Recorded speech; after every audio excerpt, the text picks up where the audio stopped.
Assalamualaikum warahmatullahi wabarakatuh. Nah, saya senang sekali pada pagi hari bisa kumpul dengan teman-teman lama. Yang pertama saya sapa dulu Bapak Sundoyo SHMKM, Bapak Dr. Sundoyo SHMKM HUM, yang kini sebagai Ketua Majelis Disiplin Profesi. Apa kabar Pak Sundoyo? Alhamdulillah sehat Pak Ustadz. Apa kabar Pak Ustadz? Alhamdulillah.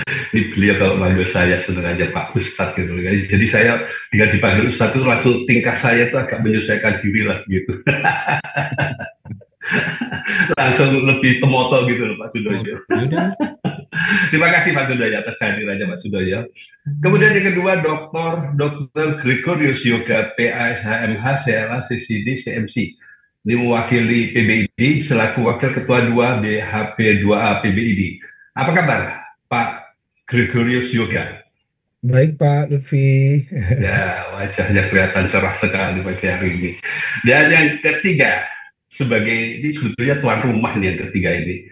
Beliau ini dulu sebagai Ketua Umum MHKI ya di PP MHKI, sekarang sebagai Ketua Dewan Pakar MHKI. Bapak Dr. M. Nasr SPKK FINS SDP Delau Ketua Dewan Pakar DPP MHKI. Apa kabar Pak Nasr, Dr. Nasr? Baik, baik, Komandan. Sehat. Sehat Dr. Nasr.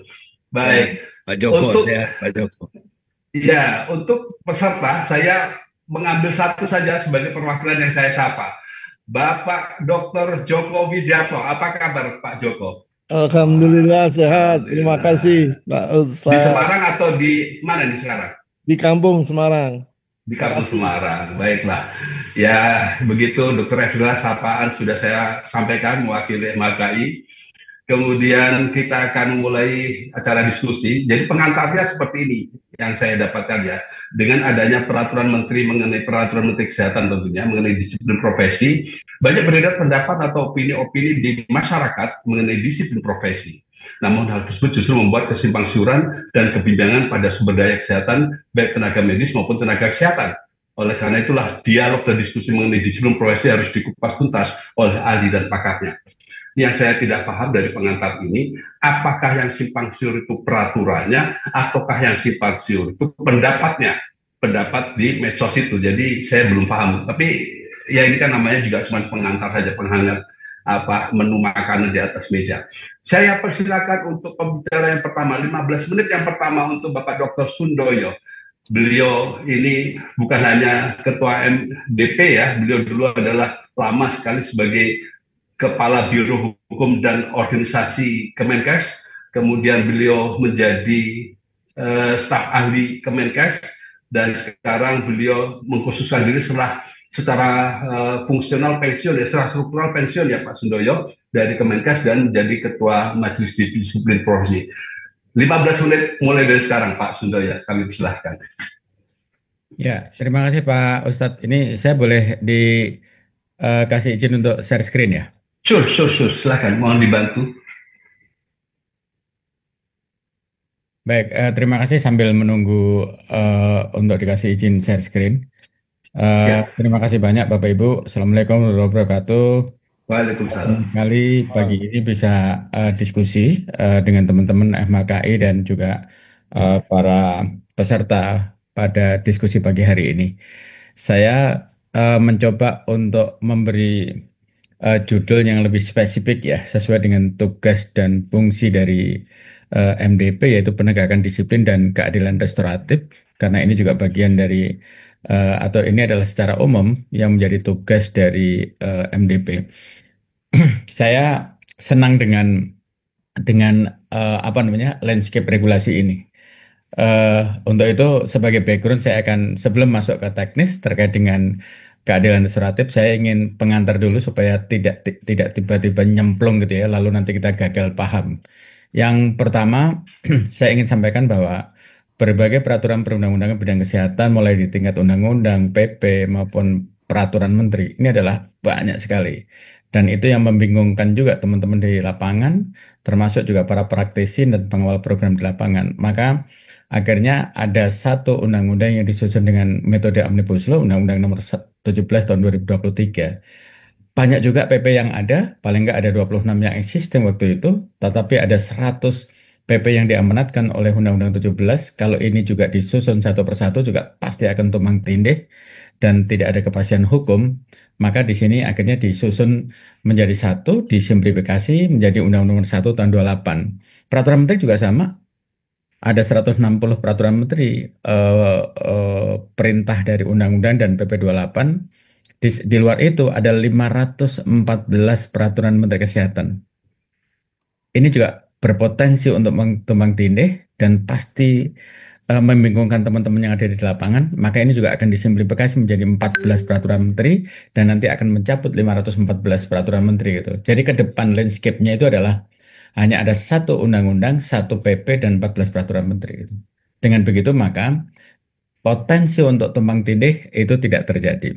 Yang kedua, saya juga ingin menyampaikan sekali lagi karena di media sosial masih banyak didiskusikan bahwa eh, pembuatan peraturan menteri ini adalah terlalu cepat, nggak sesuai dengan undang-undang pembentukan peraturan perundang-undangan gitu. Itu masih banyak.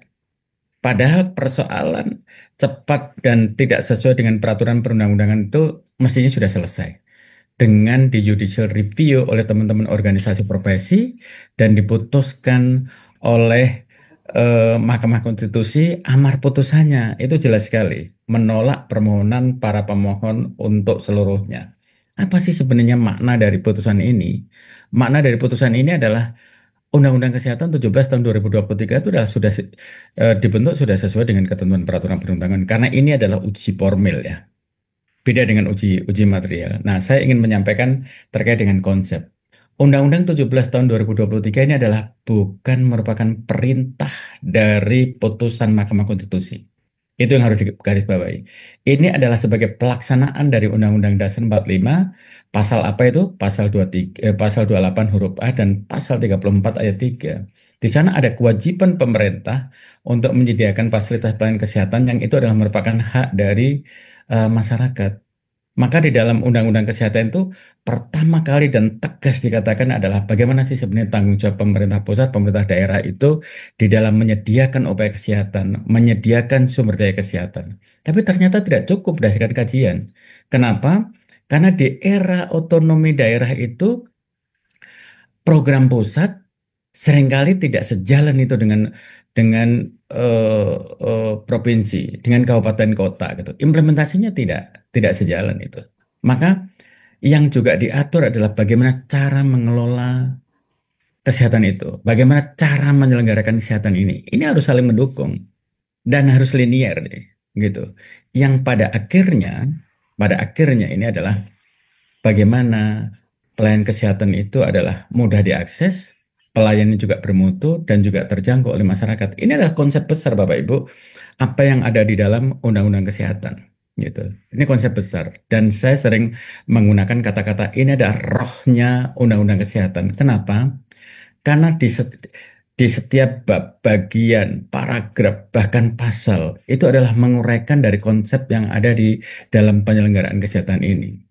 Saya sudah mulai ingin masuk ke dalam bagaimana pengaturan sumber daya manusia kesehatan, khususnya adalah tenaga medis dan tenaga kesehatan di dalam Undang-Undang Kesehatan. Ada 4 hal yang diatur. Yang pertama adalah bagaimana perencanaan. Selama ini, perencanaan itu tidak dibuat dengan baik. Baik itu untuk penerimaan mahasiswa di bidang kesehatan, mau kedokteran, keperawatan, kebidanan, nggak ada itu di situ. Padahal kita tahu bahwa pengadaan tenaga medis, tenaga kesehatan itu adalah dimulai dari pendidikan. Yang kedua juga, ketika kita akan melakukan pendayagunaan, nggak pernah juga itu ada perencanaan dengan baik. Maka diatur di dalam Undang-Undang 17 tahun 2023 ini. Yang tidak kalah pentingnya adalah kita semua tahu, kita semua memahami bahwa ilmu pengetahuan dan teknologi kesehatan itu adalah selalu berkembang. Kalau ini tidak diikuti, selalu update terkait Nggak ini, pengetahuan nggak inget. dan Satu juga setengah. teknologi kesehatan, Mm-mm. ada bocor ya. Itu pasti juga akan tertinggal dan pelayanan juga tidak akan bisa gitu ya. Yang kedua, terkait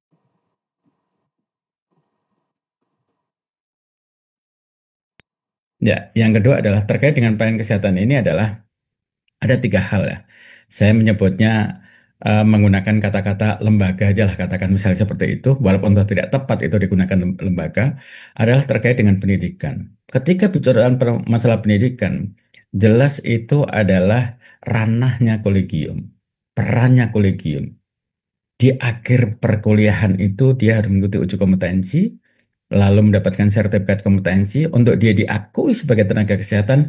Di situ adalah ranahnya konsil karena di situ ada registrasi, mendapatkan STR. Tapi ketika mereka memberikan pelayanan, maka bagaimana agar pelayanan itu sesuai dengan kebutuhan pasien, keselamatan pasien, dan juga mutu, maka ada namanya penegakan disiplin. Nah, sekarang saya juga ingin masuk sebelum ke disiplin profesi dan keadilan restoratif. Backgroundnya saya ingin menyampaikan ada 4 hal ya. Ini nanti yang akan kita coba urai satu persatu. Yang pertama adalah bahwa tenaga medis dan tenaga kesehatan itu dalam melaksanakan keprofesiannya, dia berkewajiban untuk mematuhi standar.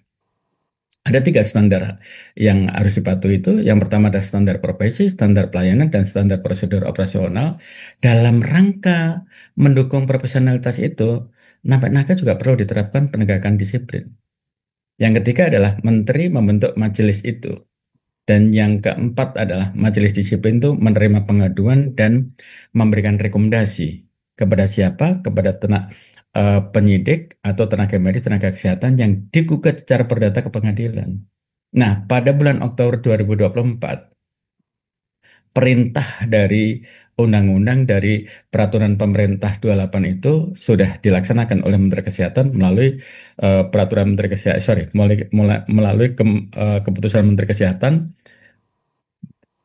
nomor 1630.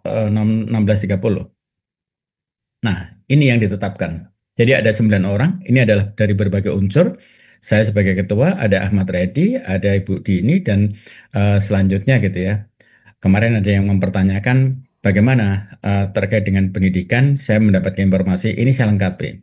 Ada dokter spesialis dan juga konsultan, ada spesialis, ada dokter umum, ada hukum tata negara, ada hukum kesehatan, ada hukum bisnis juga, ada perawat 2, yang satu adalah bedah dan yang satu adalah biasa. Nah, memang dengan kira-kira dengan banyaknya pengaduan dan permohonan rekomendasi, kelihatannya kita memang supaya efektif dan efisien, ke depan itu akan ada majelis disiplin profesi. Itu juga diatur di dalam pasal 11, pasal 12, Peraturan Menteri Kesehatan nomor 3 tahun 2025. Persyaratannya kurang lebih sama, unsurnya juga kurang lebih sama juga, tapi ini nanti akan diusulkan oleh Kepala Dinas Provinsi. Bapak Ibu, tadi yang saya sampaikan, secara umum sebenarnya tugas dari Majelis Disiplin itu adalah melaksanakan penegakan disiplin profesi tenaga medis dan tenaga kesehatan. Sebelum saya lanjut, Bapak Ibu kalau dilihat di dalam pasal 2 ya, Peraturan Menteri Kesehatan nomor 3, MDP itu adalah otonom dan independen. Saya harus garis bawahi otonom dan independen. Maka sebenarnya, mohon maaf, kalau terkait dengan disiplin profesi gitu, penegakan disiplin profesi, lalu Ketua MHKI adalah berkirim ke Dirjen Nakes, lalu kita didiskusikan ke kita. Sebenarnya kita sih, mohon maaf, sesuai dengan tugas fungsi sebenarnya bukan mewakili ya, tapi ini adalah independen dan inilah yang ingin kita sampaikan kebijakannya seperti apa gitu ya. Terkait dengan kebijakan nggak masalah gitu, tapi ketika kita melaksanakan tugas dan fungsi, sekali lagi saya harus garis bawahi ini adalah otonom dan independen. Kalau dilihat dari fungsinya Bapak Ibu, secara umum ada 2 kelompok itu. Yang pertama adalah pengaduan, yang kedua adalah rekomendasi. Ketika MDP itu adalah mendapatkan pengaduan dari pasien atau keluarga, maka adalah bagaimana melakukan verifikasi, bagaimana melakukan pemeriksaan, penentuan ada atau tidaknya pelanggaran, dan yang terakhir adalah putusan dan menentukan sanksi. Saya juga ingin menyampaikan beberapa hal terkait dengan ini. Yang pertama adalah siapa sih yang sebenarnya mendapatkan atau yang boleh menjadi atau yang sebagai legal standing. Hanya ada 2 itu. pasien dan keluarganya. Ini berbeda jauh dengan undang-undang yang sebelumnya. Sebut saja lah, misalnya undang-undang praktek kedokteran. Itu adalah setiap orang. Boleh dia mengadukan. Padahal kalau kita bicara persoalan yang ditegakkan itu adalah praktek keprofesiannya gitu. Mestinya yang paham tentang itu adalah ya pasien atau keluarganya yang ada di dalam rumah sakit, bukan orang luar gitu. Itu yang kita mencoba untuk memperbaiki dari peraturan yang sebelumnya. Yang kedua adalah seringkali persoalan rekomendasi. Ini adalah pemberian rekomendasi atas dugaan pidana maupun perdata gitu ya. Kerugian di situ bisa digugat oleh pasien. Bapak Ibu, kami sering mendengar teman-teman yang melakukan atau memberikan pelayanan di lapangan, gitu loh. Dengan seringnya dia digugat, seringnya dia diadukan polisi, apa yang terjadi? Mereka adalah seringkali di dalam memberikan pelayanan kesehatan adalah defensif. Ini sangat merugikan, ini bahaya gitu. Maka sebenarnya terkait dengan rekomendasi, baik itu dugaan pidana maupun kerugian yang digugat secara perdata adalah ingin mendorong bagaimana agar teman-teman tenaga medis, teman-teman tenaga kesehatan itu di dalam memberikan pelayanan adalah all out gitu, tidak bersifat defensif dia. Karena apa? Karena ketakutan, gitu ya, keresahan dia untuk digugat secara pidana maupun perdata. Itu sebenarnya filosofinya terkait dengan kenapa masih harus ada pasal 308 itu. Nah ini Bapak Ibu, dengan keluarnya Peraturan Menteri Kesehatan Nomor 3 tahun 2024, 2025, ini ada 17. Kita mencoba untuk melakukan evaluasi. Dulu ada 28 di dalam Peraturan Konsil Nomor 4 tahun 2011, tapi setelah kita lakukan evaluasi, ada Peraturan Menteri Kesehatan Nomor 3 2025 adalah ada 17. Pasal 4 itu ada 3 ayat gitu. Yang ayat pertama adalah mengatur tentang jenis pelanggaran disiplin, ada 17 tadi yang saya sampaikan. Ayat 2 itu adalah kalau ada jenis pelanggaran baru itu ditetapkan oleh menteri. Ini yang ribut gitu. Bahkan saya nggak ngerti gitu. Di berbagai medsos saya nggak tahu Pak Ustadz tadi apa namanya clue dalam apa namanya dalam atau pengantar dalam diskusi ini adalah ribut di lapangan. Saya melihat keributan ini gitu. Dan bahasanya ngeri juga itu. Ada yang bahasanya adalah ini ayat ini adalah memang alat untuk membunuh dokter dan atau tenaga medis dan tenaga kesehatan. Saya bingung gitu. Kenapa gitu?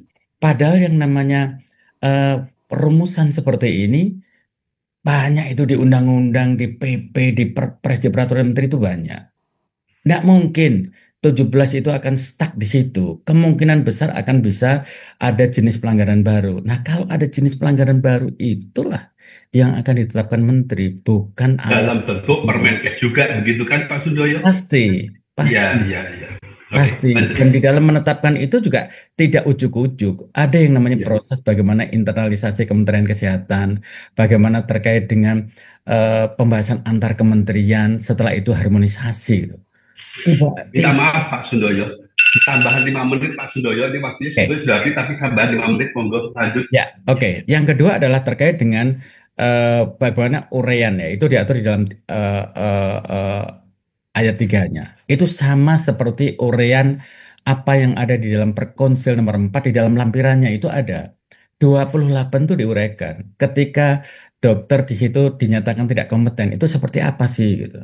Tidak merujuk seperti apa sih gitu. Itu yang Nah, Bapak Ibu, ini adalah kurang lebih mekanisme ya, bagaimana ketika ada pengaduan lalu dilakukan verifikasi, ketika di situ tidak lengkap akhirnya dikembalikan, tetapi kalau lengkap di sini adalah dimintakan tanggapan dulu itu kepada teradu.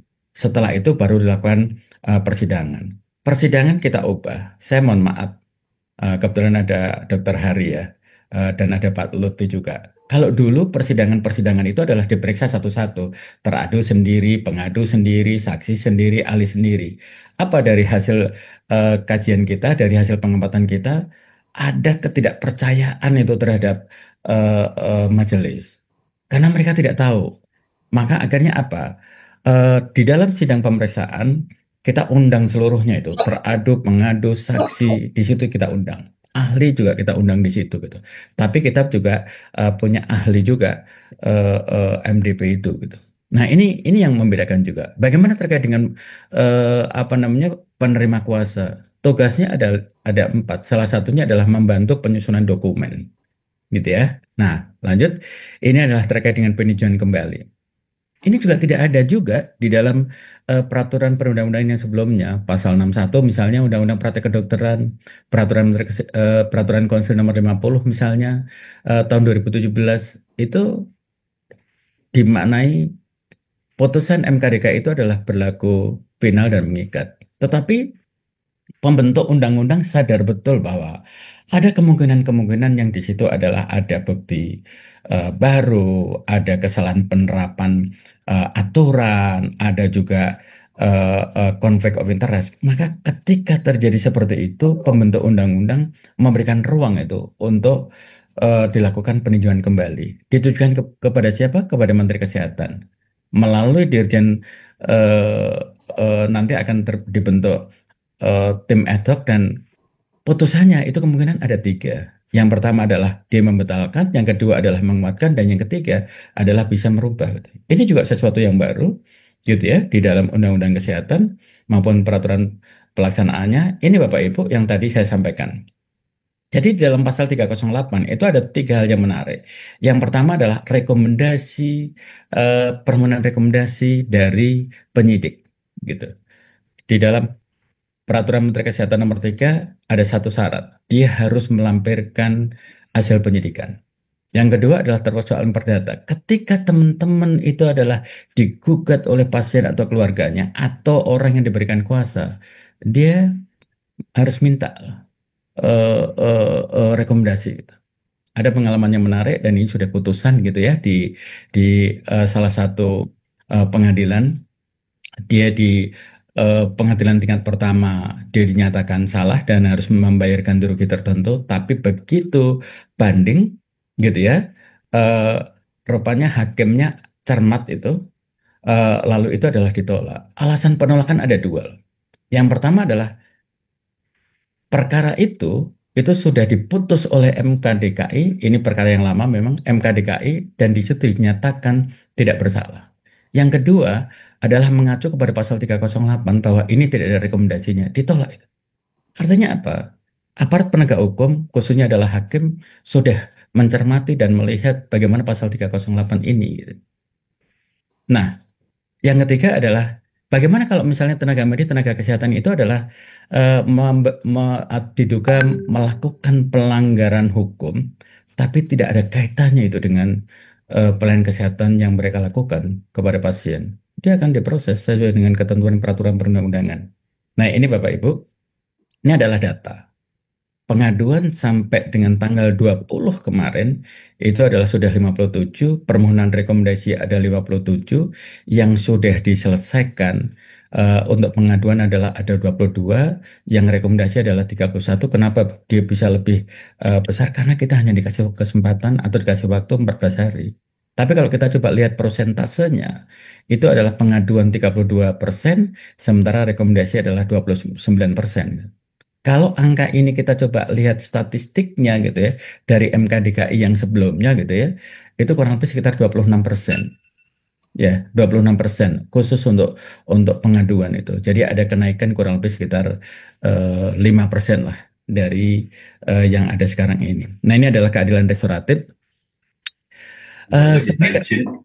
Ya. Mungkin kita bisa lanjutkan dengan diskusi kalau mungkin 1-2 menit boleh gitu. 1-2 menit saja ya. Sebenarnya pembentuk undang-undang itu konsepnya sederhana sih. Dan apa yang ingin dituju dari keadilan restoratif ini?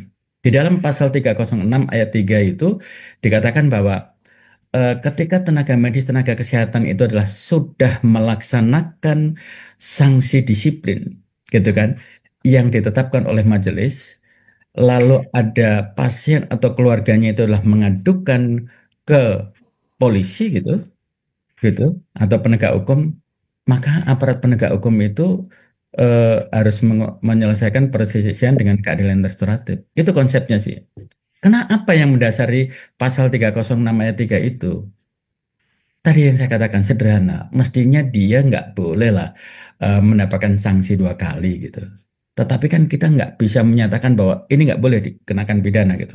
Maka yang kita bisa adalah menggunakan kata-kata mengutamakan. Nah, khusus untuk bagaimana implementasi keadilan restoratif ini, Mahkamah Agung sudah mengeluarkan peraturan Mahkamah Agung nomor 1 tahun 2024. Saya kalau melihat dari substansi yang diatur, itu adalah betul-betul bagaimana ini pelaksanaan pasal 306 ayat 3 ya, gitu ya. Di samping juga ini sebagai petunjuk juga bagi aparat penegak hukum, khususnya adalah hakim di dalam penerapan keadilan restoratif. Ada juga diatur di sana gitu. Sehingga kami akhirnya berkesimpulan bahwa pasal 306 ayat 3 itu adalah sejalan dengan peraturan Mahkamah Agung nomor 1 tahun 2024. Ini adalah himbauan saya. Slide ini selalu saya sampaikan di berbagai forum gitu. Yang pertama, pastikan seluruh tindakan atau pelayanan yang diselenggarakan oleh rumah sakit atau oleh tenaga medis, tenaga kesehatan itu betul-betul sesuai dengan SOP. Yang kedua adalah ketika nanti suatu saat itu ada persoalan hukum, maka satu hal yang juga bisa mendukung Bapak Ibu untuk melakukan pembelaan adalah bagaimana agar seluruh tindakan atau pelayanan yang diberikan kepada pasien itu juga harus terdokumentasi itu dengan baik dalam rekam medik.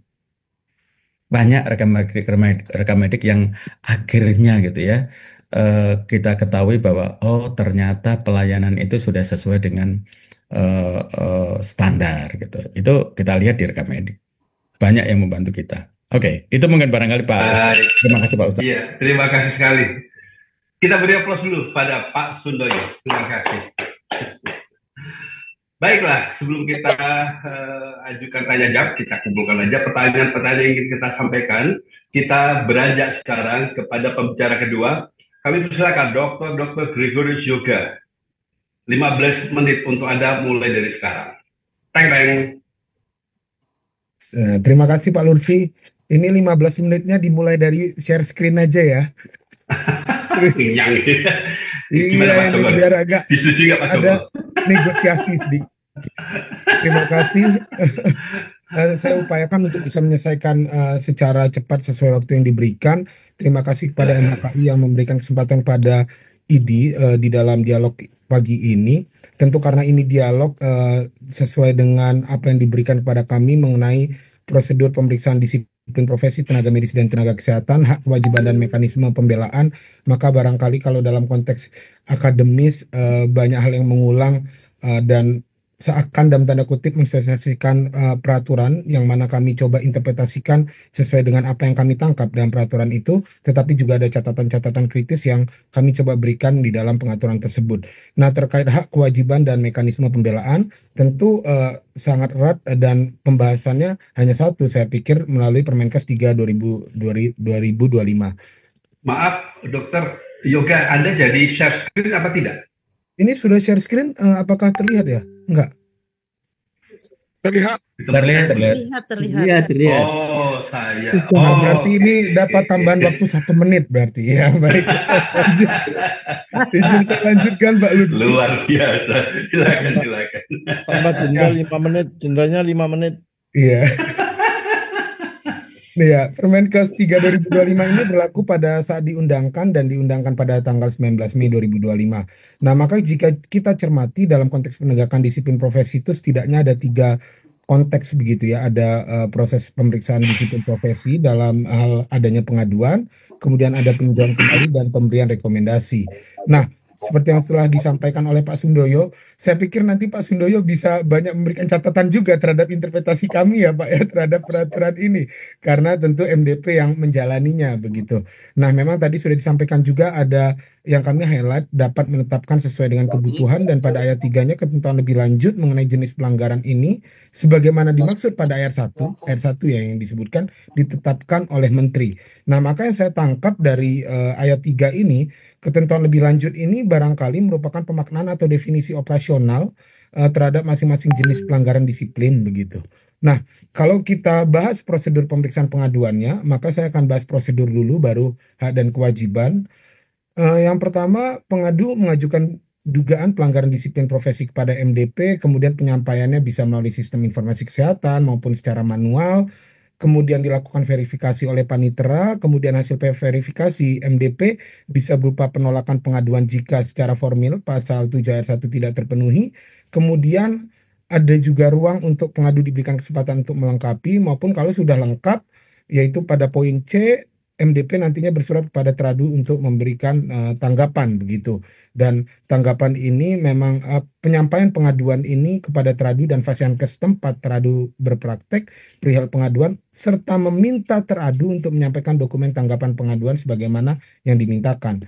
Nah, Ketua MDP kemudian menetapkan tim pemeriksa untuk setiap pemeriksaan, kemudian dalam proses persidangan pengaduan, tim pemeriksa tersebut dibantu oleh panitera. Nah, kemudian dilakukan sidang pemeriksaan, yaitu ada peran pengadu, teradu, saksi, dan ahli. Nah, selesai pemeriksaan, pengadu dan teradu kemudian dapat memberikan tanggapan akhir secara tertulis dan dilakukan rapat pleno. Rapat pleno tersebut dilakukan dalam proses tersebut, Ketua tim pemeriksa melaporkan hasil pemeriksaan dan melakukan pengambilan putusan penegakan disiplin profesi secara musyawarah. Kemudian dilakukan pembacaan putusan dalam sidang terbuka untuk umum dan pemberian salinan putusan kepada pengadu dan teradu. Nah, kemudian selanjutnya dilakukan pelaporan putusan kepada Ketua Konsil Kesehatan Indonesia dan Menteri secara kumulatif. Nah, itu yang pertama mengenai pengaduan. Kemudian yang kedua prosedur peninjauan kembali. Permohonan PK, saya singkat PK begitu ya, walaupun ini singkatan saya pribadi, dapat diajukan oleh pengadu dan atau teradu dalam hal ada 3 hal ini. Maka memang ada ruang untuk melakukan peninjauan kembali terhadap hal tersebut. Dan disebutkan ada 3 hal ini. Nah, PK diajukan kepada Menteri hanya dapat diajukan 1 kali dan ini menjadi upaya penegakan disiplin profesi yang terakhir bagi pengadu maupun teradu. Nah, kemudian yang ketiga, prosedur pemberian rekomendasi. Permohonan PK disampaikan pemohon kepada Menteri melalui Dirjen SDMK melalui Sistem Informasi Kesehatan Nasional dan dalam proses pemberian tersebut dapat disertai kuasa. Ini maaf, maksudnya ini kayaknya mengulang ya.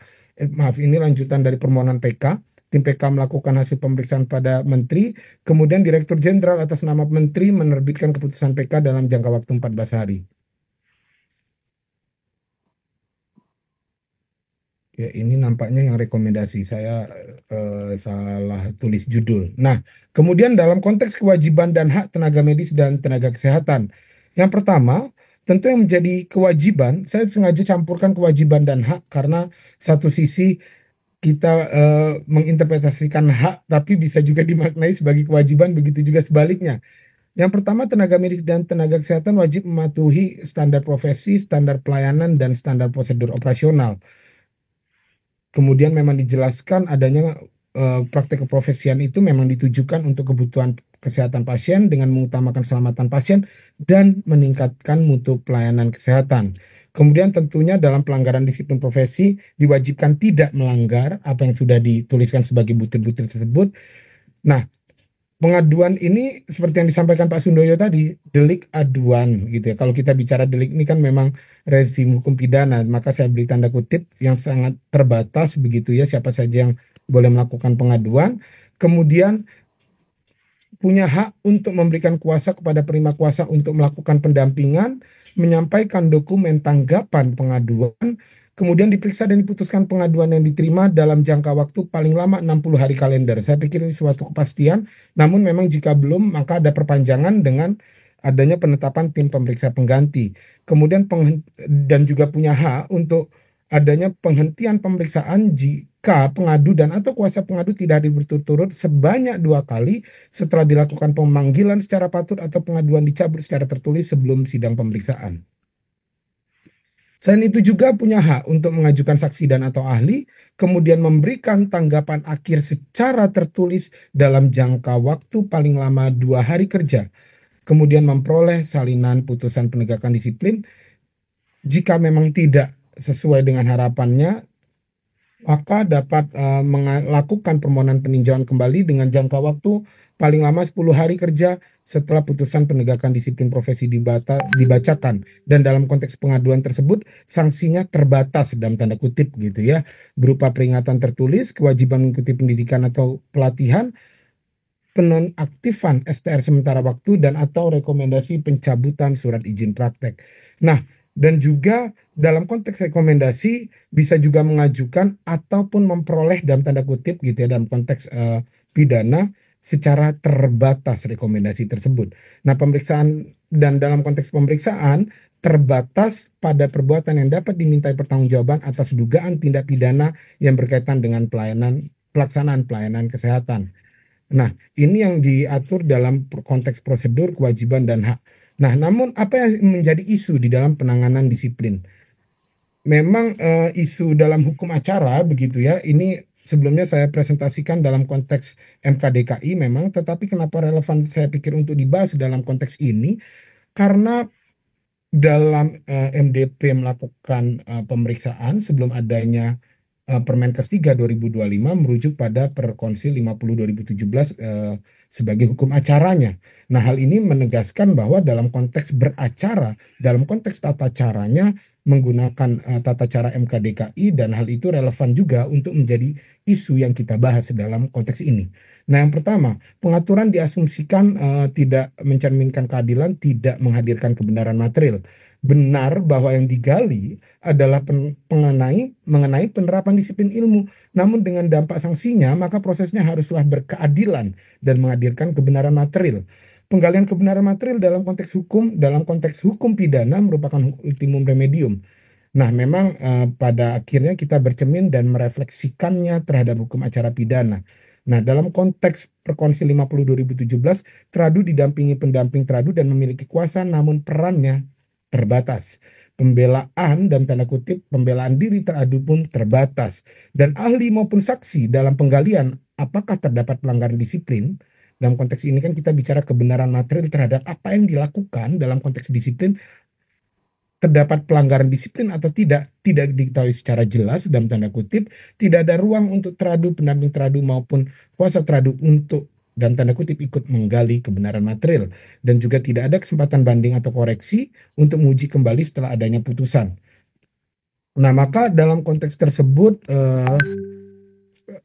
ini slide saya agak kebalik gitu ya. Saat itu saya melakukan pengujian gitu ya, mengajukan permohonan menguji hukum acara tersebut dengan ada 8 pasal Perkonsil yang kami uji, dan kemudian putusan Mahkamah Agung nomor 4 P/HUM 2023 tertanggal 4 April 2023 menyatakan pasal-pasal yang dinyatakan tidak memiliki kekuatan hukum mengikat. Yang pertama pasal 4 ayat 4 gitu ya, MKDKI tidak melakukan mediasi, rekonsiliasi, dan negosiasi antara pengadu, teradu, pasien, dan atau kuasanya. Hal ini menjadi stressing point saya di dalam dialog pagi hari ini untuk kita refleksikan terhadap hukum acara dalam konteks MDP. Kemudian pasal 62 ayat 3, pemeriksaan saksi sebagaimana dimaksud pada ayat 1 dapat dilakukan secara sendiri-sendiri maupun bersama-sama sesuai dengan kebijakan MPD. Kemudian pasal 64 ayat 2, pemeriksaan ahli sebagaimana dimaksud dilakukan secara sendiri-sendiri. Kemudian pasal 71 ayat 3, kuasa teradu dan atau pendamping teradu sebagaimana dimaksud pada ayat 1 dapat melengkapi keterangan teradu jika diminta dan atau atas permintaan sendiri setelah diizinkan Ketua NPD. Kemudian pasal 82 ayat 2, putusan mengikat terhitung sejak tanggal penerbitan surat keputusan KKI atas putusan. Nah, hal-hal ini yang dinyatakan tidak memiliki kekuatan hukum mengikat. Memang tidak langsung terikat berhubungan langsung terhadap Permenkes 3 2025. Namun hal ini menjadi refleksi pula ketika ada suatu hukum acara yang digunakan sebagai tata cara proses penegakan disiplin profesi yang dilakukan oleh MDP. Kemudian kita bisa lihat bagaimana mengakomodir putusan tersebut begitu. Nah, bagaimana peran sebelum kami memberikan catatan kritis, tentu kami sebagai ID punya peran sebagai organisasi Dokter profesi. Yoga, 5 menit lagi ya. Baik, terima kasih Pak Lutfi. Lanjut. Ya, peran Ikatan Dokter Indonesia yang mana ada dalam PLO kami di 2022 sampai 2025 disebutkan secara tegas dan jelas hak anggota untuk memperoleh perlindungan dan pembelaan. Setiap anggota dalam melaksanakan tugas ID dan atau dalam menjalankan pekerjaannya sebagai dokter berhak mendapat perlindungan dan pembelaan anggota dari organisasi. Kemudian perlindungan dan pembelaan anggota yang dimaksud pada butir A dapat melalui pendampingan oleh BHP2A. Nah, BHP2A sendiri ada 2 buku pedoman yang berlaku dan Ibu Dr. Evrila selaku Ketua MHKI penyelenggara kegiatan ini juga berperan saat itu kebetulan juga sebagai pengurus besar ID gitu di BHP2A. Nah, catatan kritis yang kami berikan. Yang pertama, tolak ukur atau indikator pelanggaran disiplin merupakan pelanggaran terhadap kewajiban. Kalau kita lihat apa yang dimaksud kewajiban menurut Permenkes 3 2025, mematuhi standar profesi, standar pelayanan, dan standar prosedur operasional. Nah, maka kalau dilihat pelanggaran kewajiban ini dimaknai secara sempit. Atau mungkin juga dapat dimaknai juga kita lihat ya ini diperluas dalam bentuk jenis-jenis pelanggaran disiplin. Nah, pada pasal 16 ayat 2 disebutkan pemeriksaan yang telah dihentikan tidak dapat diadukan kembali. Catatan kritis kami apakah ini sebuah kesalahan penormaan karena seorang yang melakukan pengaduan ini ya punya hak saja, tetapi mengenai diproses atau tidak, nah itu hal yang berbeda. Nah, kemudian rekomendasi sebagai produk hukum MDP ini memang sebagai pisau bermata dua. Pemaknaan rekomendasi satu sisi bisa dimaknai sebagai alat bukti di dalam konteks hukum perdata maupun pidana, atau kalau pidana, apakah itu menjadi alat bukti, surat, atau pemenuhan hukum acara formil. Hukum acara artinya dalam konteks formil, hal itu dibatasi begitu ya, sebagai bentuk hukum acara, bukan sebagai alat bukti. Nah, selanjutnya, tata cara pemeriksaan persidangan pengaduan gitu ya, sidang pemeriksaan tidak dijelaskan secara eksplisit atau tidak diatur di dalam Permenkes 3 2025 yang mana kalau kita lihat Perkonsili 50 2017 jelas diatur secara lebih spesifik dalam hal-hal tersebut. Kemudian tanggapan akhir secara tertulis yang diperluas tidak hanya teradu yang memberikan tanggapan tetapi juga pengadu, jangka waktunya singkat, hanya 2 hari. Kemudian peninjauan kembali tidak memberikan ruang persoalan formil karena jelas ada 3 poin yang menjadi dasar untuk peninjauan kembali. Bagaimana dengan proses penegakan yang barangkali dalam prosesnya tidak sesuai begitu? Apakah dapat dilakukan peninjauan kembali? Kemudian pemaknaan kuasa. Apakah kuasa dalam konteks tersebut walaupun Pak Sundoyo tadi sebutkan disebut kuasa hukum begitu ya, tetapi yang kami lihat di sana kuasa apakah kemudian tidak harus advokat? Ini menarik jika dilihat dari undang-undang advokat. Advokat itu merupakan orang yang memberikan jasa hukum di dalam maupun di luar pengadilan. Secara tegas disebutkan dalam undang-undang advokat.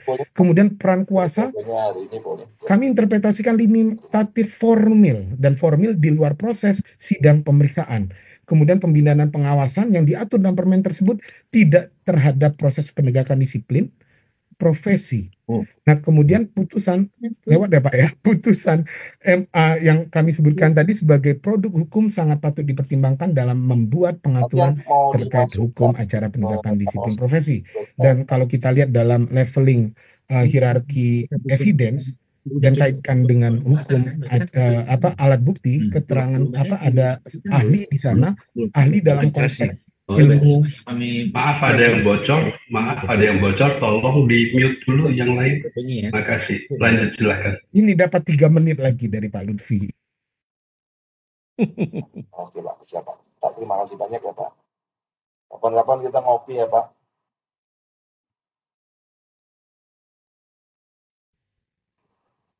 Diambil dulu Dokter Yoga. Ya. Baik, terima kasih. Satu Pak. Disebutkan bahwa Satu. Siap. untuk expert opinion itu paling rendah. Ya, maka kalau kita bicara penerapan disiplin profesi yang terkait juga terhadap standar profesi dan pengakuan terhadap apa yang dipercayai, apa upaya terbaik yang diberikan berdasarkan profesi, apakah memang tidak ada ruang yang lebih terhadap hal itu, apalagi expert opinion sebagai leveling yang terendah. Nah, di sini sebelum saya akhiri, memang saya ajukan postulat atau prinsip yang mana memang ini hasil disertasi saya di dalam studi S3 Pelindungan Hukum Berkemanusiaan dalam Praktek Kedokteran. Ketika saya uji terhadap postulat ketiga yang saya ajukan, hukum yang melindungi harkat dan martabat manusia, saya pikir hal ini perlu dipertimbangkan di dalam penegakan disiplin profesi. Nah, catatan akhir saya yang pertama, pengaturan hukum, penegakan disiplin profesi tenaga medis dan tenaga kesehatan diharapkan sungguh memberikan perlindungan hukum bagi seluruh pihak terkait. Justifikasi benar salah, melanggar tidak melanggar, ataupun rekomendasi terhadap proses peradilan, entah itu hukum perdata maupun pidana, memang tak membicarakan keadilan. Namun kebenaran material di dalamnya berimplikasi pada keadilan dalam penegakan hukum. Nah, dialektika dalam ranah akademis, pengujian secara konstitusional yang barangkali juga dilakukan gitu ya. Saya pikir adalah bentuk harapan besar kami outsider dalam tanda kutip dalam mewujudkan pelayanan kesehatan yang berbingkai perlindungan hukum, dan saya pikir ini bentuk kedewasaan berhukum dalam merawat kemerdekaan. Dan IDI sebagai organisasi profesi selalu berjalan bersama anggota, memperjuangkan martabat profesi dan melindungi hak seluruh anggota. Nah, catatan akhir yang mungkin tadi juga tidak yang terlewat dan tidak menjadi stressing point kami, kalau kita bicara keadilan restoratif, jelas itu memang dimintakan di dalam penegakan hukum dalam konteks adanya sengketa atau aduan atau kepentingan dirugikan oleh pasien. Nah, harapannya lembaga dan tanda kutip semuanya juga berperan. Demikian, terima kasih Pak Lutfi. Semoga tidak dan tidak didenda. Terima kasih kesempatannya Pak Lutfi dan MKI. Oke, oke Dr. Yoga, terima kasih. Hampir aja saya meminta untuk disudahi, tapi ternyata memang poin-poinnya di ketepatan waktu ada. Dan berikutnya kita akan mendengar menyimak penyampaian materi oleh Dr. M. Nasser. Kami persilakan Dr. Nasser. Ya, terima kasih moderator yang hebat, gagah perkasa. Pak Lutfi, saya coba untuk konsisten. Ya, Ini saya mau itu Pak ya, mau share screen. Pak. Mudah-mudahan Ya, bisa silakan. dilihat. Iya, Ibu sekalian, saya Ya, langsung sudah bisa terlihat. Ya, walaupun saya tidak menerima perintah dari MHKI, tapi saya melihat sesuatu yang harus saya sampaikan sebagai orang yang belajar, sedikit belajar ilmu hukum. Saya harus menyampaikan bahwa saya melihat ada banyak keganjilan pemahaman, keganjilan pelaksanaan di lapangan tentang disiplin profesi ini, khususnya dalam implementasi Undang-Undang 17. Ibu Bapak sekalian, Undang-Undang 17 ini, seperti kita kan ketahui bersama, Undang-Undang 17 ini kan dibentuk dengan partisipasi minim dari stakeholder.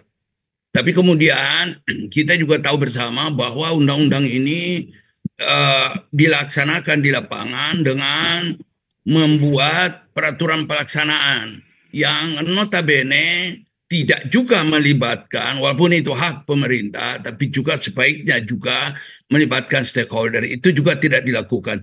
Termasuk Permenkes nomor 3 terakhir ini tahun 2025 mengenai MDP.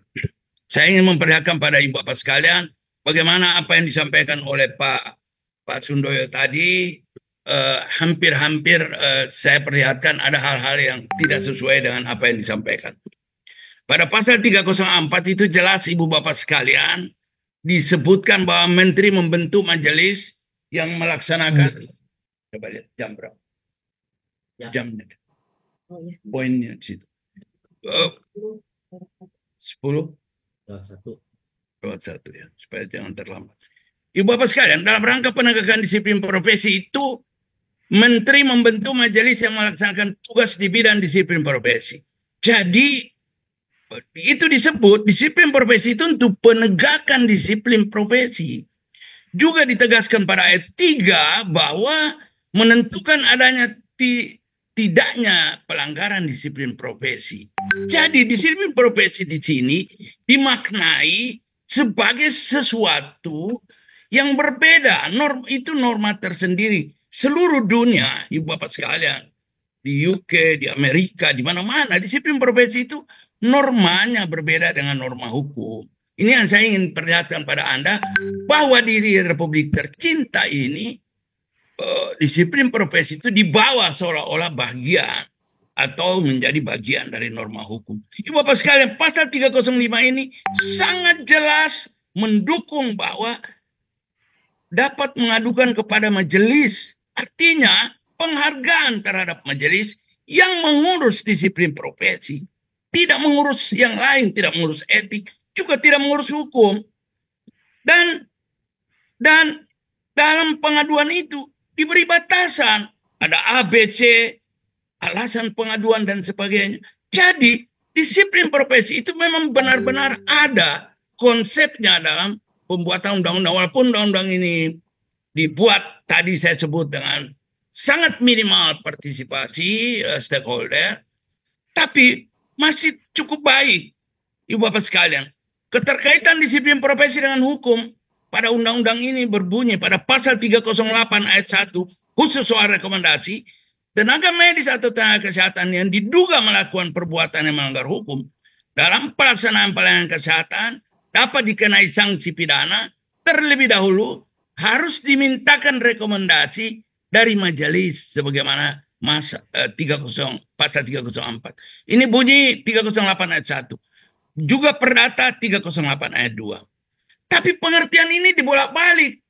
Dibolak-balik, Bapak sekalian. Saya tidak tahu siapa yang membolak-balikan. Tapi pengertian ini dibolak-balik menjadi MDP itu mencampur balikan antara disiplin profesi dengan hukum. Padahal ini norma yang berbeda. Saya akan memberi beberapa contoh nanti. Saya tidak sekadar pernyataan. Saya ingin juga buktikan bahwa pernyataan Pak Sundoyo tadi juga ada beberapa yang di lapangan tidak sesuai pernyataan beliau. Dan Ibu Bapak sekalian, jelas sekali dalam undang-undang ini memang ada niat entah nyata atau terselubung, samar-samar atau realistik. Tapi ini mencabut norma standar profesi ini dari ranah keilmuan.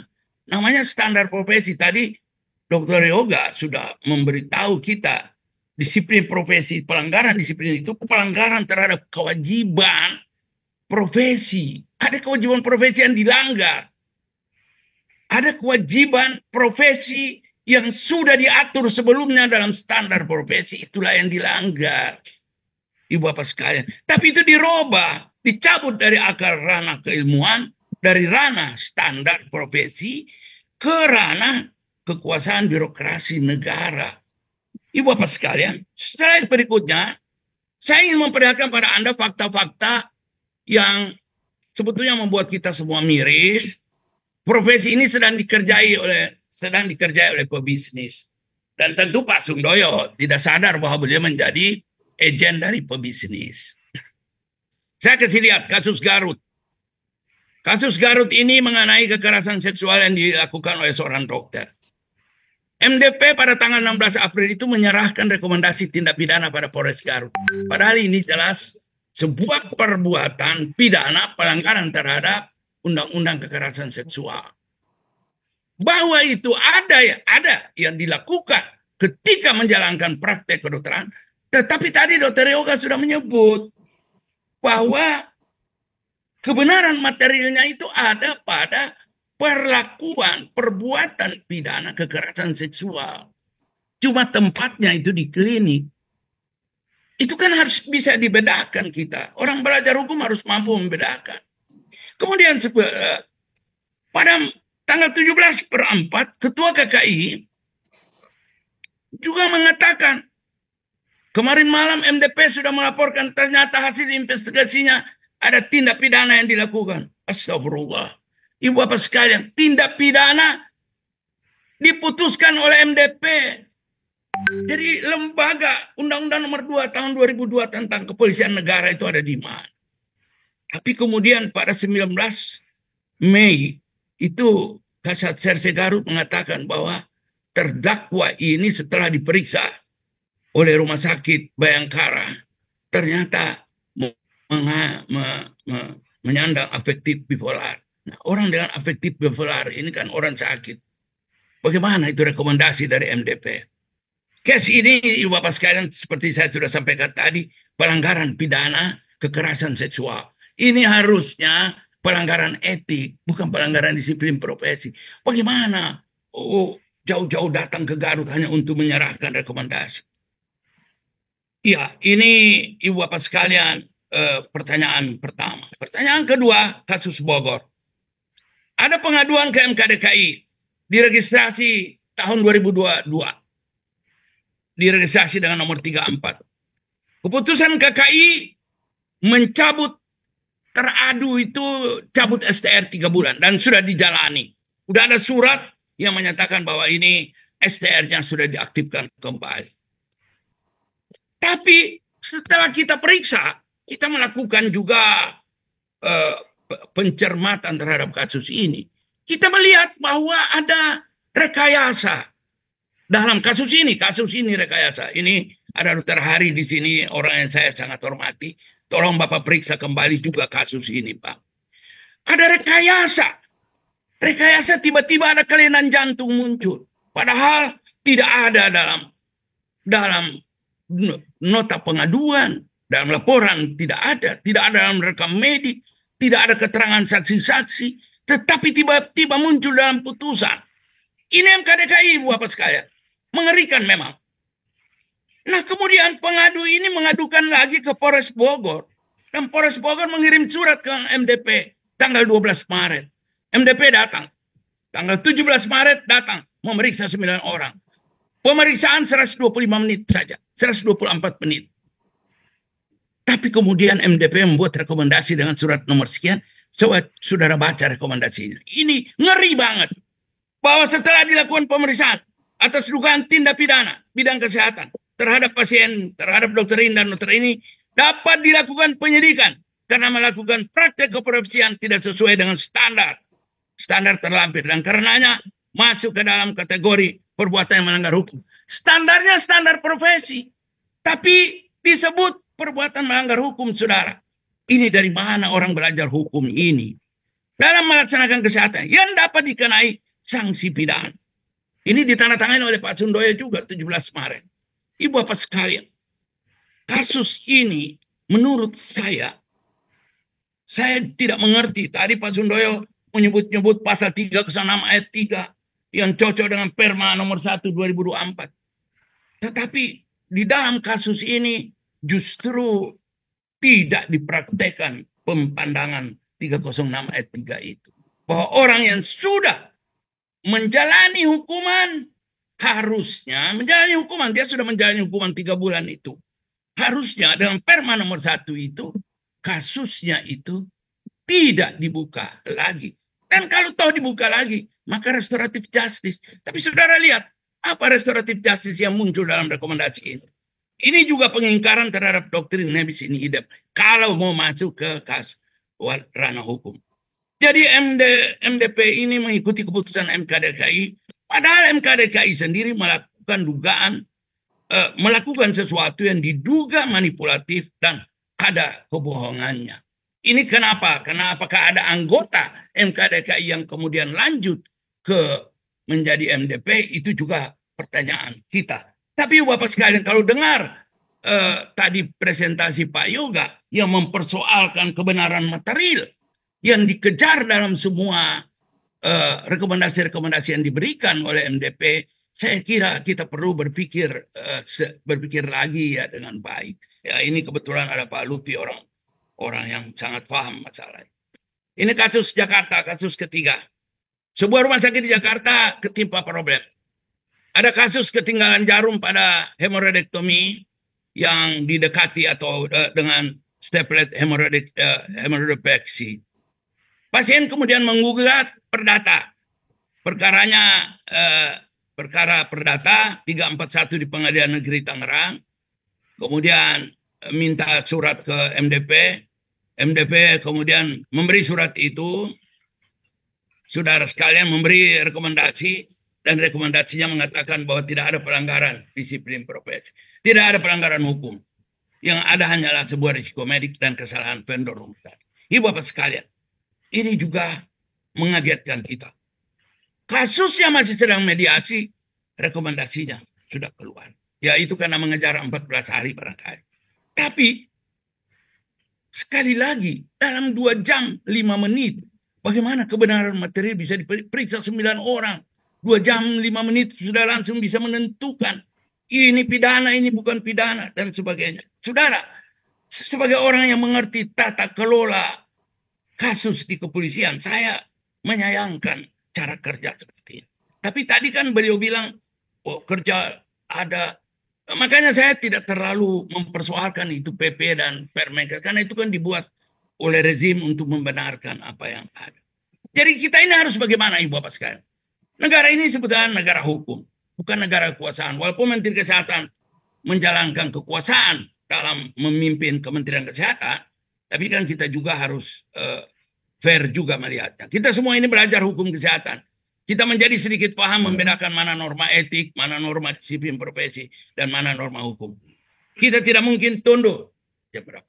Kita tidak mungkin tunduk pada nyata-nyata, pada interpretasi yang mengandung makna. Aji mumpung megang kuasa. Jadi harus berbuat semena-mena. Ini yang sebetulnya kita khawatirkan. Ini profesi kok diperlakukan begitu. Jadi menurut saya ini kita harus lawan. Tapi tentu dilawan dengan tetap santun. Kita tetap bersaudara. Kita ini sama-sama anak bangsa. Dan tentu bernuansa akademik. Tapi tidak boleh ada kebohongan, Pak. Saya tahu Pak Sundoyo, saya paham benar Pak Sundoyo. Makanya saya membimbing sebuah disertasi di Jogja. Saya mengajak Pak Sundoyo sebagai pengujinya, walaupun Pak Sundoyo memberi angka yang tidak cukup bagus, tidak masalah. Tapi menurut saya mau lihat juga dalam pikiran Pak Sundoyo bagaimana. Ternyata Pak Sundoyo ini orang bagus. Tapi kok bisa terpancing dengan kebohongan-kebohongan yang dilakukan oleh menteri, itu harus bagaimana? Saya kira disiplin profesi ini harus kita luruskan. Hari ini MHKI sudah memulai. Saya kira kawan-kawan yang lain juga harus sama-sama kita luruskan bersama kita luruskan bersama disiplin profesi. Majelis disiplin profesi ini harus benar. Jangan aji mumpung tadi. Jangan persoalan rekomendasi ini tadi saya lupa. Persoalan rekomendasi ini kan ditulis dalam pasal 3 ayat 2 dari Permenkes. Ibu Bapak sekalian, saya tidak terlalu bermasalah soal Permenkes. Karena Permenkes ini dibuat untuk membenarkan langkah. PP juga dibuat untuk membenarkan langkah. Ini sama dengan Undang-Undang Permenkes 24 tahun 2022. Kemudian dibenar-benarkan pada Undang-Undang dan pada PP. Tapi Ibu Bapak sekalian, pada pasal 3 ayat 2, 1 menit terakhir Pak Lutfi, pasal 3 ayat 2 dari Permenkes ini kan dia sebut ada pengaduan, ada tugas dan fungsi. Ibu Bapak sekalian, itu kita gugat itu tugas dan fungsi. Fungsi memberikan rekomendasi itu perlu perlu kita kaji bersama, sehingga gugatan yang disampaikan oleh Ibu Risma Situmorang di majelis di MK terhadap pasal ini, saya kira patut kita dukung. Karena apa? Karena kesewenangan Menteri Kesehatan, kebohongan Menteri Kesehatan ini diaplikasikan di sini Pak Lutfi. Dan ini sebagai akademikus kita harus selalu waspada terhadap hal seperti ini. Terima kasih. Assalamualaikum. Terima kasih. Warahmatullahi wabarakatuh. Waalaikumsalam warahmatullahi wabarakatuh. Baik, terima kasih Pak Nasr, Dr. Nasr.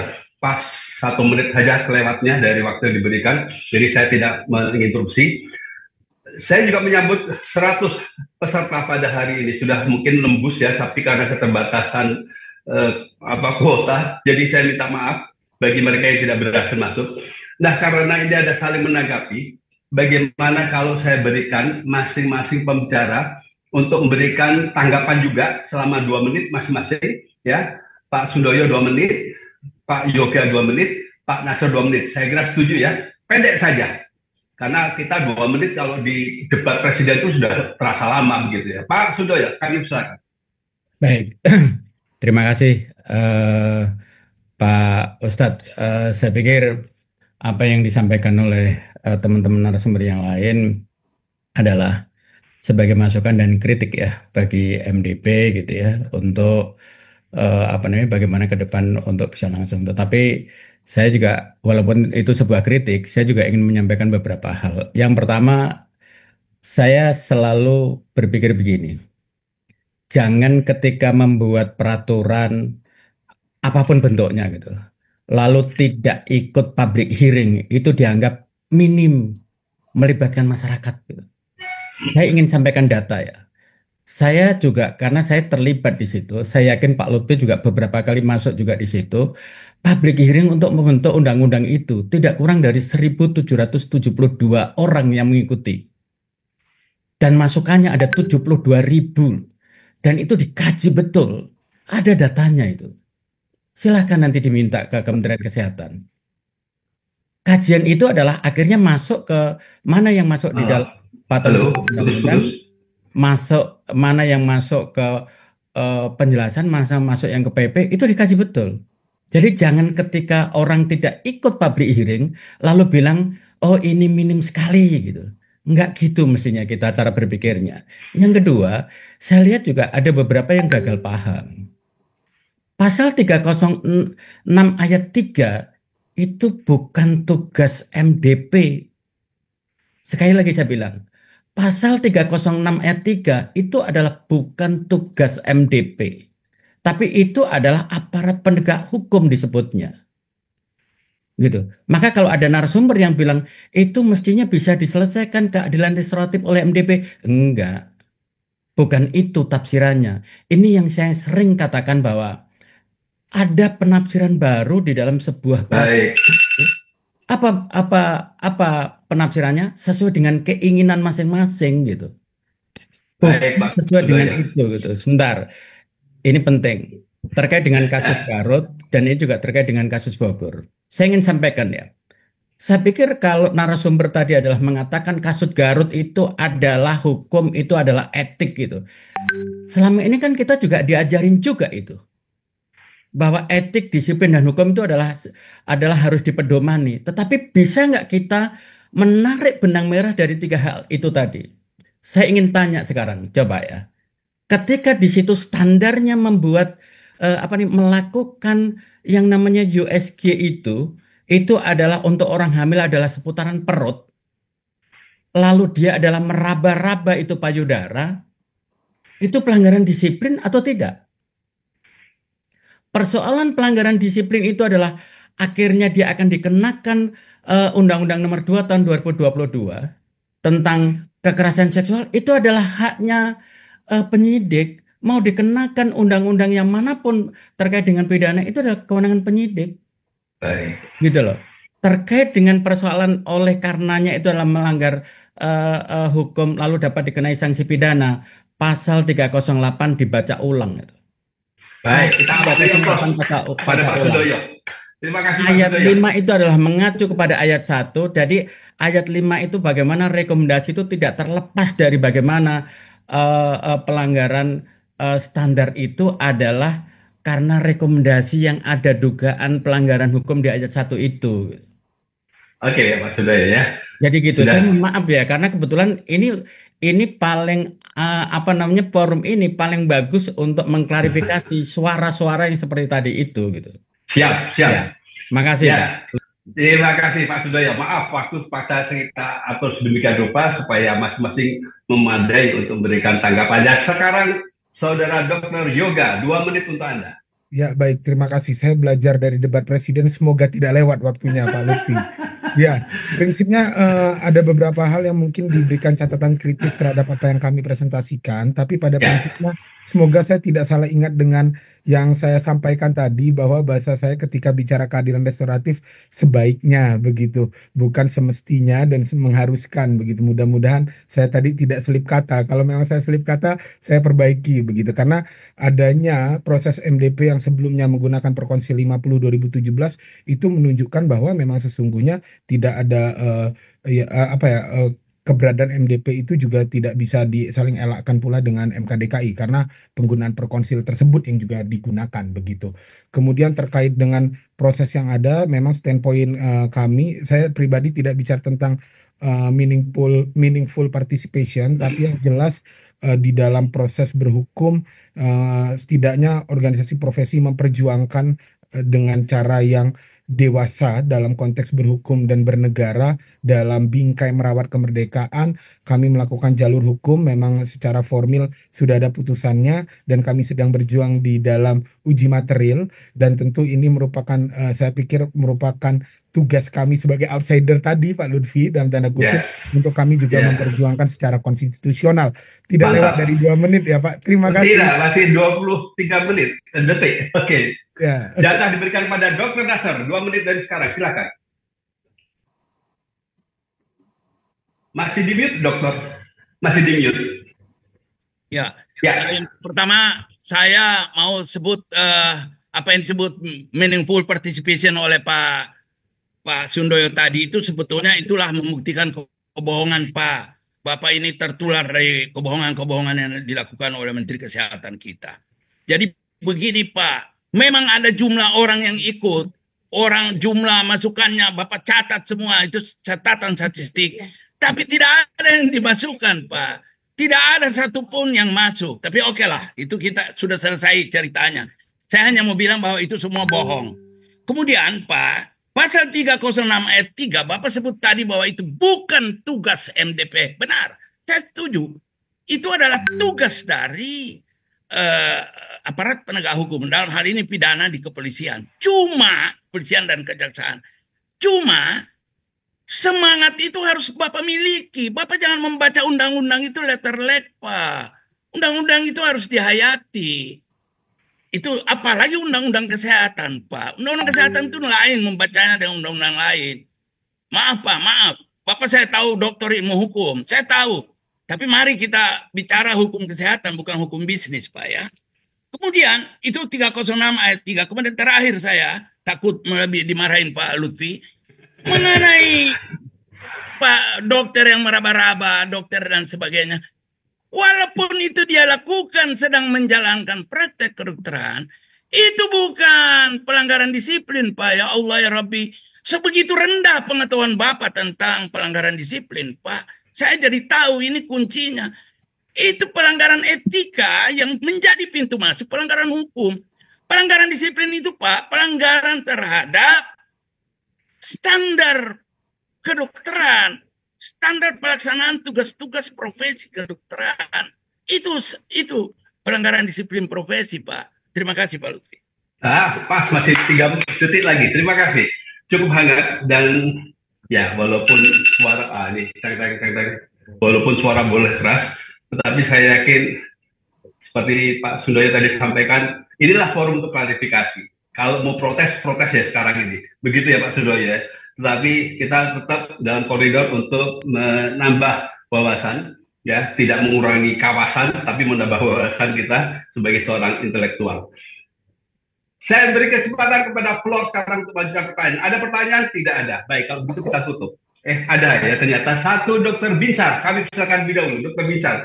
Yang akan bertanya silakan angkat tangan Anda secara virtual. Dokter Binsar, Dokter Fajri nanti menyusul yang kedua. Dokter Binsar dulu, silakan. Mana Dokter Binsar tadi? Ya, selamat pagi. Ya, pagi. Mobilnya hati-hati, minggir dulu. Selamat pagi, ini dari Medan, dari Pogi Medan ya. Jadi Pak, silakan. saya senang bertemu Pak Sundoyo ini ya. Pertama ya Pak Sundoyo, dalam hal menimbulkan, saya sudah membaca beberapa rekomendasi terkait dari kepolisian yang dikeluarkan oleh MDP. MDP itu dalam pasal 308 ayat 5 itu dapat atau tidak dapat dilakukan penyidikan. Cukup itu Pak, sesuai dan tidak sesuai. Namun kenyataannya dan sangat berbahaya sekali Pak. Ditulis itu ada penambahan karena dalam kategori perbuatan melanggar hukum dalam pelaksanaan pelayanan kesehatan yang dapat dikenai sanksi pidana. Nah ini saya rasa kurang tepat Pak. Karena amanat 308 ayat 5 cuman dikatakan dapat atau tidak dapat, sesuai atau tidak sesuai. Ini perlu diperbaiki Pak. Karena asumsi negatif buat kami dokter dan buat asumsi negatif dari penyidikan. Karena ditambah dengan dikenai sanksi pidana dari MDP. Kedua Pak, mengenai SPO. Perlu juga pemahaman dari Majelis Disiplin Profesi. SPU itu dalam Permenkes 1438/2010 tentang pelayanan kedokteran itu ditulis berdasarkan kemampuan rumah sakit Pak. Jadi tidak sama SPU rumah sakit di daerah dengan di Jakarta. Jadi itu yang perlu pemahaman kita bersama-sama dengan majelis nanti yang ditugaskan oleh Bapak terkait SPU sesuai dengan klasifikasi rumah sakit.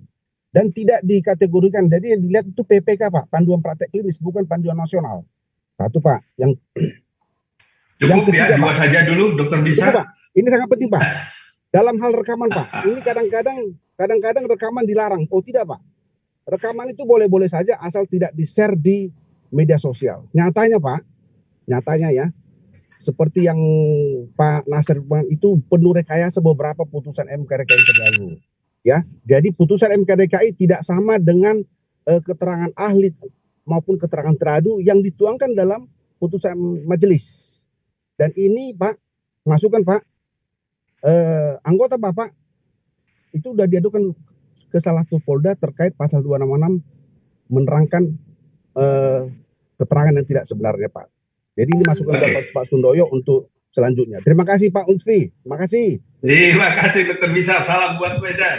Siap. Saya persilakan dulu pada Pak Sudoyo supaya Pak Sudoyo saya tahu waktunya tidak terlalu leluasa. 3 pertanyaan, silakan Pak Sudoyo. Baik, terima kasih Pak Lutfi. Yang pertama, saya ingin kembali lagi coba baca secara utuh gitu ya terkait dengan pasal 308 itu. Saya mohon maaf ya, saya melakukan kajian betul itu bagaimana terkait dengan implementasi perlindungan hukum bagi tenaga medis, tenaga kesehatan, lalu akhirnya muncul pasal 308 itu. Pasal 308 ayat 5 tadi itu, yang disebutkan oleh Dr. Binsar tadi itu adalah merujuknya ke ayat 3. Ayat 3 itu merujuknya ke ayat 1. Jadi nggak bisa sepotong-sepotong juga gitu loh. Itu harus utuh cara memahaminya gitu. Ya kan? Ini juga terkait dengan apa yang tadi dikatakan oleh narasumber yang lain gitu. Saya mohon maaf, saya ikut day by day betul, mulai dari penyusunan DIM sampai dengan pembahasan dengan DPR. Karena kebetulan saya juga sebagai wakil ketua panja pemerintah, sehingga saya tahu persis itu ketika apa sih yang menjadi pertimbangan munculnya pasal per pasal, ayat per ayat gitu. Saya justru terbalik dengan apa yang dikatakan oleh narasumber bahwa saya adalah membaca pasal letterlek. Saya justru tahu tentang bagaimana pertimbangan-pertimbangan akhirnya muncul ayat itu gitu. Yang kedua, apa yang disampaikan oleh Dr. Bincar adalah terkait dengan 3 standar itu. Saya pikir jelas ya.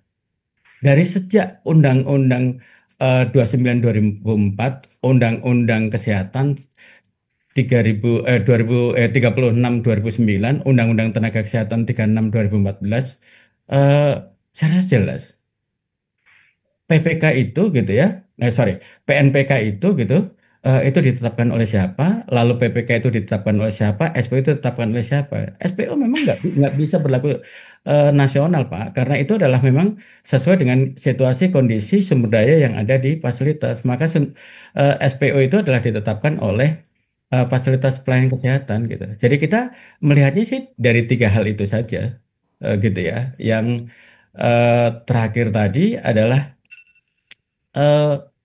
terkait dengan penyusunan atau pemberian rekomendasi. Kami itu ada standarnya juga lah, kita sepakati bersama. Kita harus periksa betul itu, bagaimana terkait dengan teradu, bagaimana terkait dengan pasien, bagaimana terkait dengan ahli, bagaimana terkait dengan saksi, bagaimana terkait dengan alat bukti. Yang itu semua adalah akhirnya kita teropong dengan sudah sesuai atau belum sih dengan standar yang ada itu gitu. Baik itu standar pelayanan, standar profesi maupun standar prosedur operasional yang ditetapkan itu oleh menteri. Gitu. Bahkan ketika kita tetapkan itu 3 orang untuk tim pemeriksa, itu kita nggak bisa loh langsung disepakati atau rekomendasi itu didasarkan pada 3 orang itu. Tapi rekomendasi itu adalah kita plenokan, Pak.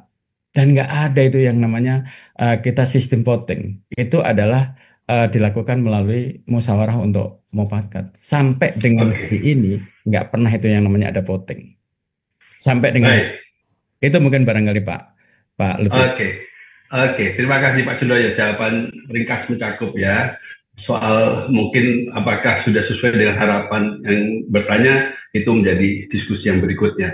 Masih tampak ada 3, yaitu yang mengajukan tangan, Mas Fajri, Dr. Joko Widarto, dan Mas Muhammad Akmal Habib. Yang pertama dulu, Dr. Fajri, silakan.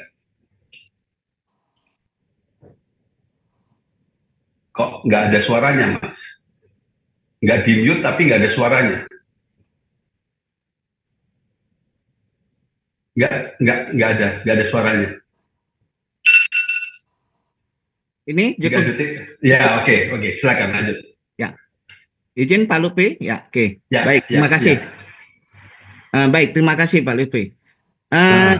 Ya, kita menarik ya topiknya. Jadi yang ingin saya tanyakan adalah bagaimana Tanya ke siapa ini? Tanya ke siapa?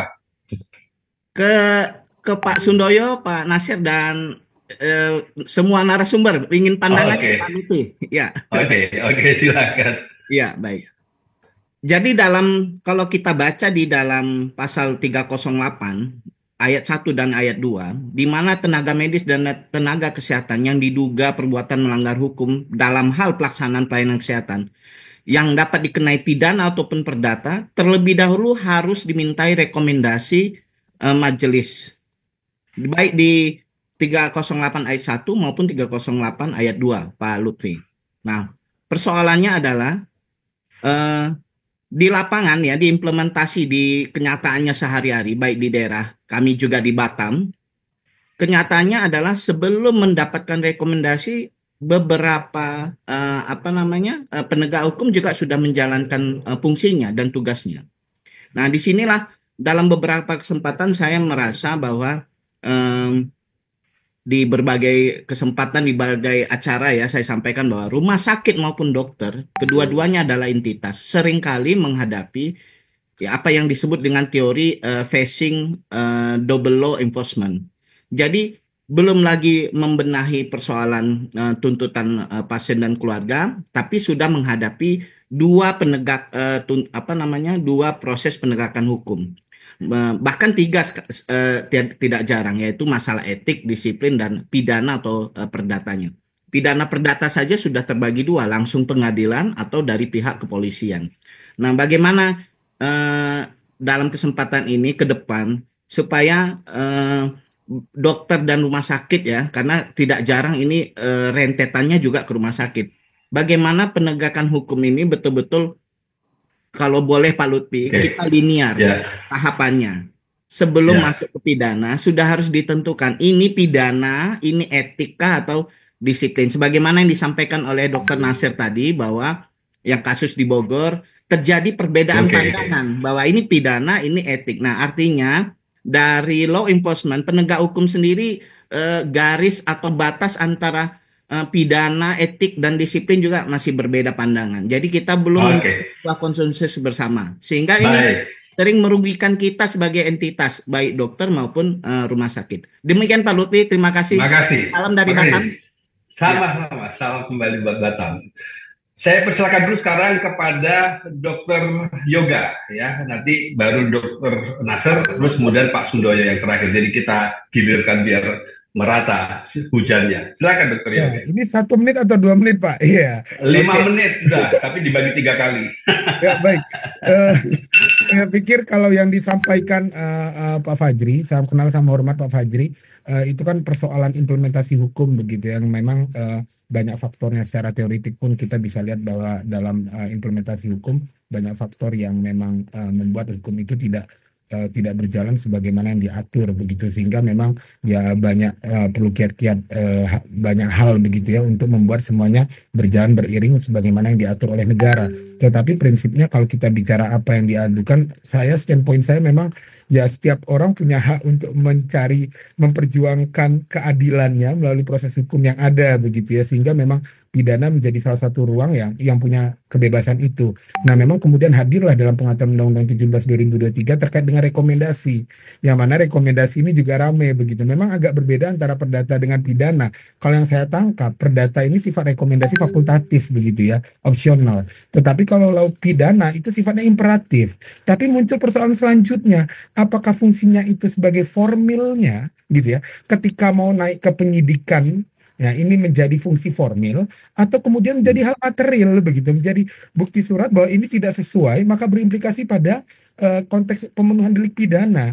Nah, ini artinya kalau misalnya MDP memberikan rekomendasi tidak bisa dipidana, terus kemudian terdakwa bisa membawa ke pengadilan ketika diperiksa di pengadilan, saya dapat rekomendasi ini bahwa ini seharusnya tidak diperiksa. Apakah maksud Anda begitu? Iya, betul. Kalau kita bicara fungsi formil maka begitu, ya kan Pak? Tetapi kalau kita bicara fungsi material maka akan maknanya berbeda. Ini bisa persoalan, dan saya pikir persoalan yang tidak sederhana dan implikasinya besar terhadap perlindungan hukum begitu. Maka stressing point saya lebih ke sana Pak Lutfi. Demikian waktunya masih cukup ya. Terima kasih. Terima kasih. Dr. Nasir, silakan. Ya, setiap orang punya hak untuk memperjuangkan keadilan. Ya, keadilan itu kan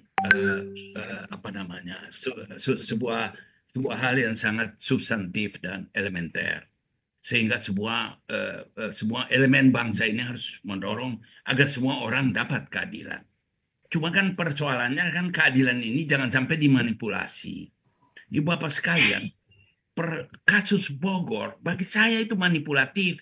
Bagaimana dalam 2 jam 5 menit 9 terlapor itu bisa diperiksa dan kemudian keluar keputusan ini pidana, ini rekomendasi sebuah pelanggaran pidana.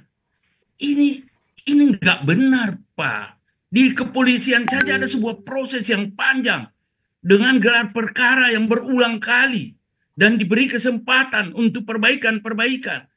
Masa ada MDP 2 jam 5 menit 9 teradu, itu diperiksa dan kemudian keluar aturan 2 orang kriminal.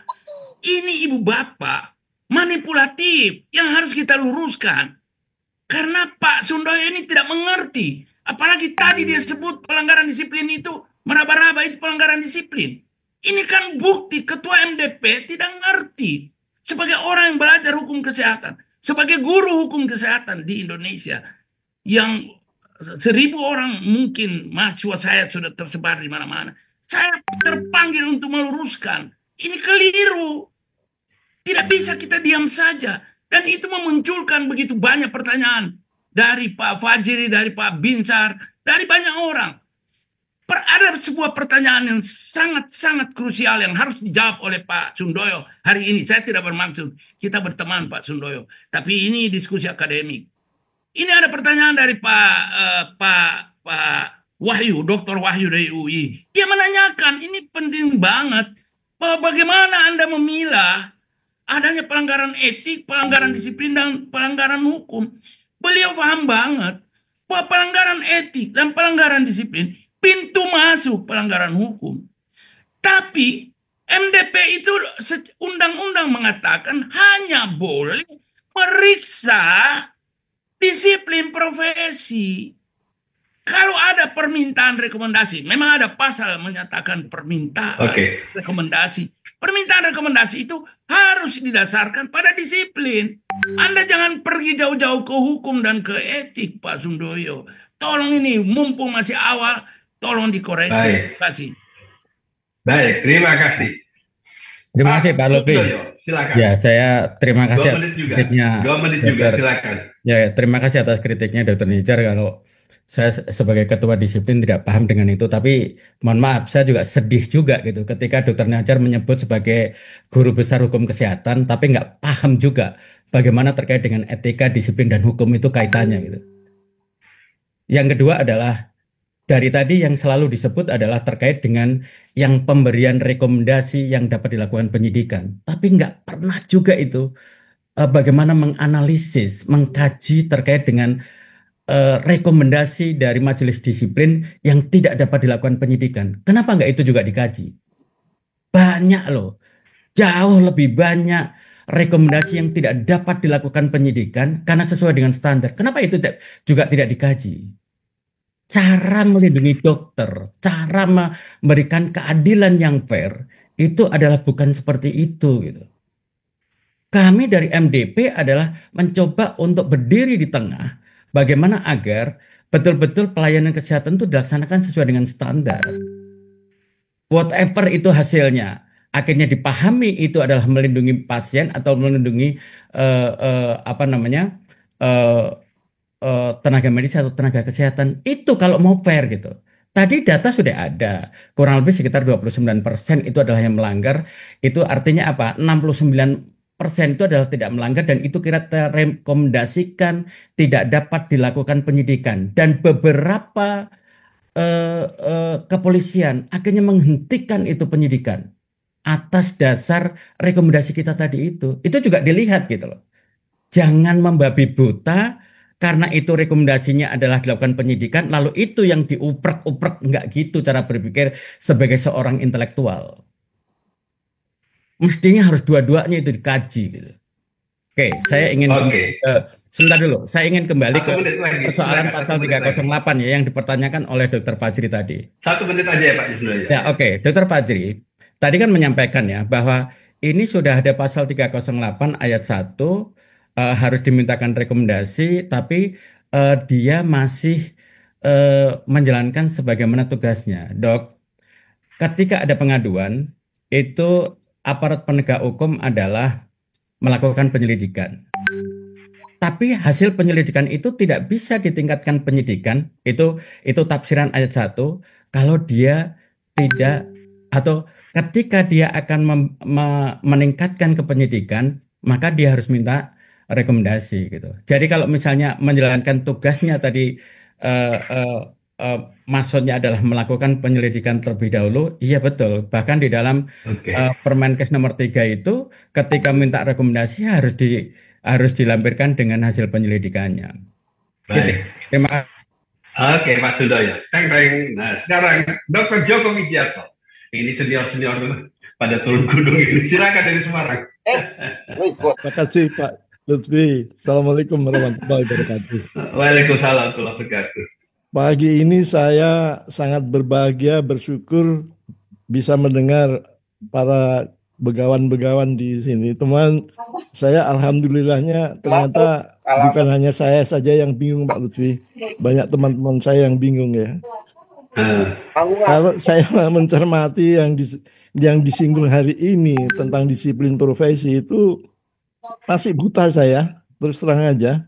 Ibaratnya orang buta suruh kelapa gajah itu macam-macam penafsirannya. Karena nggak ada penjelasan, nggak ada pengertian. Lain halnya dengan undang-undang yang lama. Mohon maaf ini, pasal 55 penjelasannya itu clear bahwa disiplin profesi itu adalah penerapan keilmuan. Jadi kalau kita nggak Dan sepakat peraturan. Dua ya. dan peraturan, dan ya. keilmuan. Ya, betul. Oke. Jadi kalau kita nggak sepakat ini dulu ya bingung lah kita gitu ya. Ini saya belum itu. Yang berikutnya saya ingin juga mempertanyakan kepada para pendekar-pendekar ini, bagaimana mungkin MDP ini bisa independen dan otonom kalau bunyi PP 28-nya pasal 717-nya saja seperti itu gitu. Gimana independensinya? Di mana otonominya? Karena menteri berhak untuk menyesuaikan loh. Nah, itu saya ingin mendapat pandangan dari para pendekar-pendekar ini. Yang ketiga itu saya tertarik dengan 17 poin yang ada di pasal 4 di Permen 3 ini. Saya sangat terperanjat tatkala membaca isinya itu. Jadi sekarang ini dokter itu kalau praktek tidak berbasis evidence-based medicine itu nggak melanggar disiplin. Jadi sesuka-suka hati saya itu kalau gitu. Saya memberi obat tidak ada kajiannya, tidak ada dasar ilmiahnya, tapi itu tidak dianggap sebagai satu pelanggaran disiplin. Apa betul begitu? Oke. Itu yang berikutnya lagi juga ada beberapa item di 17 poin itu yang bisa misleading. Misalnya saja tidak boleh membuka rahasia. Apa betul? Ya, membuka rahasia itu kan bisa diatur dalam pasal 4 ayat 4 dari Undang-Undang 17. Yang menarik lagi kalau saya baca di pasal 11-nya itu kan di sana itu disebutkan bahwa dibentuklah tim pemeriksa. Tim pemeriksa itu terdiri dari 5 orang.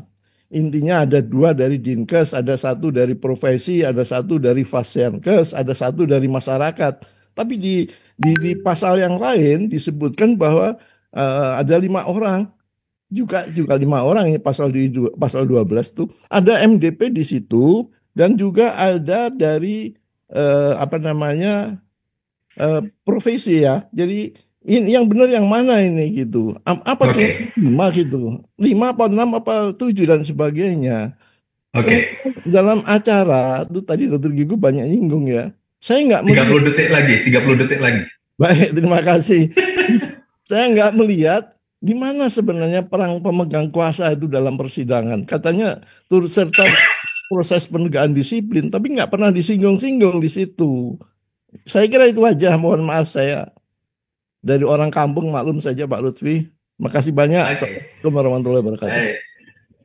Makasih banyak Dr. Joko. Saya persilakan dulu nanti ya dari Dr. Nasir, Pak Sundoyo, Dr. Yoga. Yang tidak ditanyakan kepada para narasumber, silakan jawab yang ditanyakan saja dari penanya-penanya tadi. Silakan Pak Dr. Nasir. Iya Pak, saya yang saya mau jawab hanya satu. Memang ada pasal tadi, pasal berapa itu yang memberi kewenangan khusus pada menteri untuk menciptakan pelanggaran baru. Itu pasal ini Pak, saya ingat pada Undang-Undang 36 2014 pasal 11 ini kan ini juga di judicial review dan kemudian diperkenankan oleh MK. Kok ini pasal ini dimajukan kembali? Nggak boleh memberi kekuasaan kepada Menteri Kesehatan untuk mengatur pelanggaran disiplin, Pak.